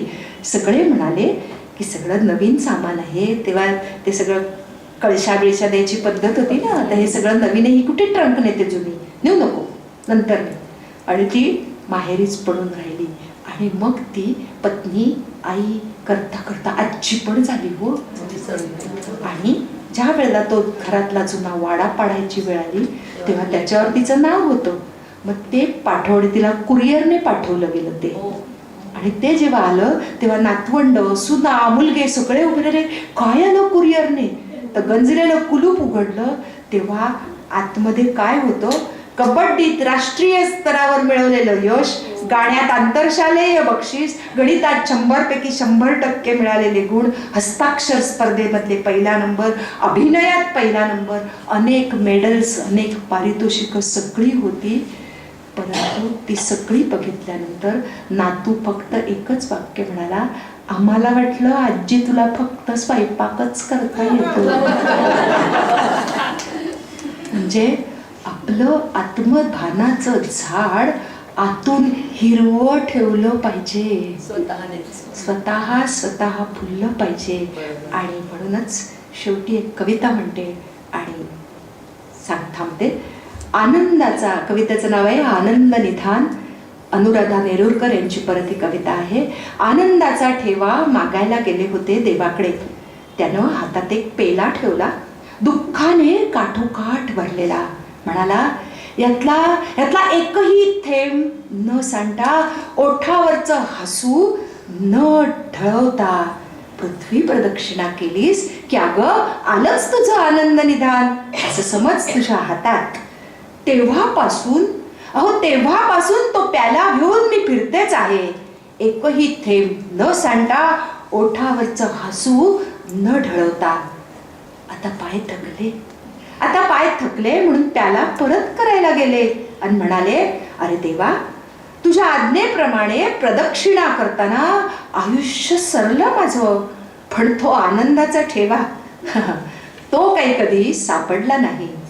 तेव्हा परमेश्वर म्हणाला, अहो तुम्हा बायकांचं दुःख न सांडता हसू सांडणं आणि पृथ्वीसारखं साऱ्यांचे अपराध पोटात घेऊन आयुष्याची पृथ्वी प्रदक्षिणा पूर्ण करणं, हेच तर खरं आनंद निधान. आणि जे आम्हा देवांनाही जमत नाही, जमतं ते फक्त तुम्हा स्त्री वर्गाला.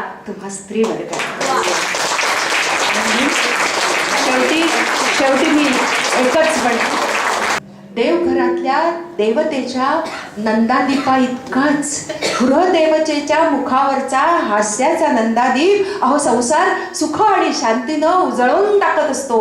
म्हणूनच स्त्री जवळ एक वेळ सोन्याचा साज नसला तरी चालेल, पण हास्याचा साज मात्र जरूर हवा. आणि याचं रहस्य काय असं जर तुम्हाला वाटत असेल तर माझ्या खिशामध्ये, माझ्या छोट्या पाऊचमध्ये नेहमी काहीतरी गंमत असते, ती तुम्हाला सांगते. माझ्या खिशात नेहमी एक मोर असतो. माझ्या खिशात नेहमी एक मोर असतो. पण सांगू का की माझ्या खिशातला हा मोर साधा सुद्धा नाहीये हो. कधी मधी उदासलं, मनावर काळे ढग दाटून आले की हा शिकवलेला मोर माझ्या खिशातनं आपोआप बाहेर येतो, देहभर पिसारा फुलवतो आणि नाचतो मनसोक्त मनमुराद. अहो त्याला नाचताना पाहून मुसळधार पाऊस पडतो, उदास काळे ढग कुठच्या कुठे निघून जातात आणि माझं मन पुन्हा शुभ्र होतं, निरभ्र होतं. एक गंमत सांगू, असाच मनकवणा मोर तुम्हा सगळ्या जणींच्या खिशात आहे. फक्त तुम्ही त्याला नाचणं शिकवायला हवं.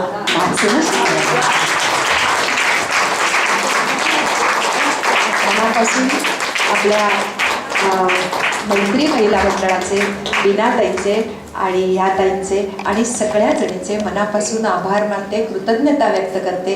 आणि मला ही आज छान तुमच्यासारख्या रसिक भगिनींसमोर बोलायची संधी दिली त्याबद्दल मी म्हणते की आज मला माझा महिला दिन साजरा झाला. खूप छान वाटलं, आनंद झाला. आणि मगाशी त्यांनी म्हटलं की हर एक मन में बैठा काजी रखत नजर अपने वर्तन पर, फसा सकत कानून अदालत, नहीं फसेव काजी अंदर, असा तो आपला काजी सदैव जागा ठेवूया. हे डॉक्टर अनिल अवचट यांचा दोहा आहे. तर आपल्या सगळ्यांच्या मनातला काजी असा जागा ठेवा आणि खूप यशाची चढती कमान आपल्या आयुष्यात. प्रत्येकीचा पदन्यास वेगळा, पाऊल वेगळं, पण काहीतरी करावं, कुछ करके दिखाओ आणि कुछ होके दिखाओ. मनापासून धन्यवाद. एवढं छान शोभाताईंकडून ऐकल्यावरती एक त्यांना स्टँडिंग ओवेशन कमीत कमी सगळ्यांकडून झालं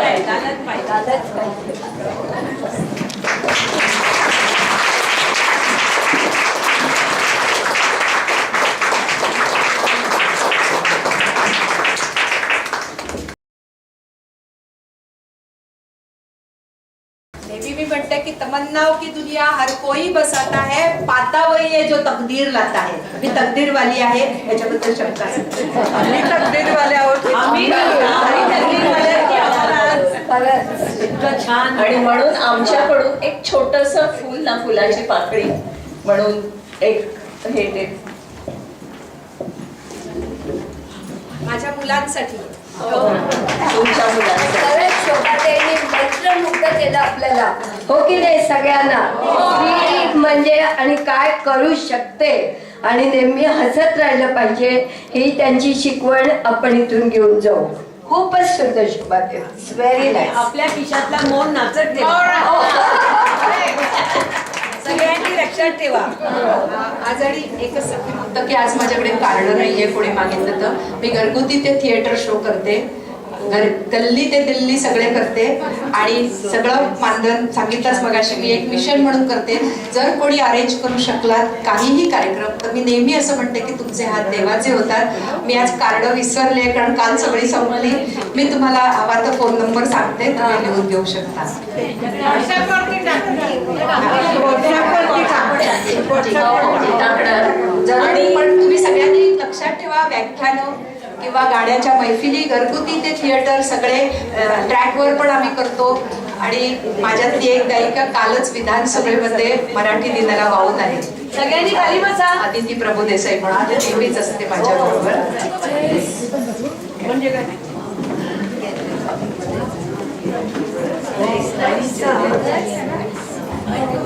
आम्ही बाहेर छोटासा अल्पोपहार केलेला आहे, तर प्रत्येकीने जाताना नक्की घ्यावा.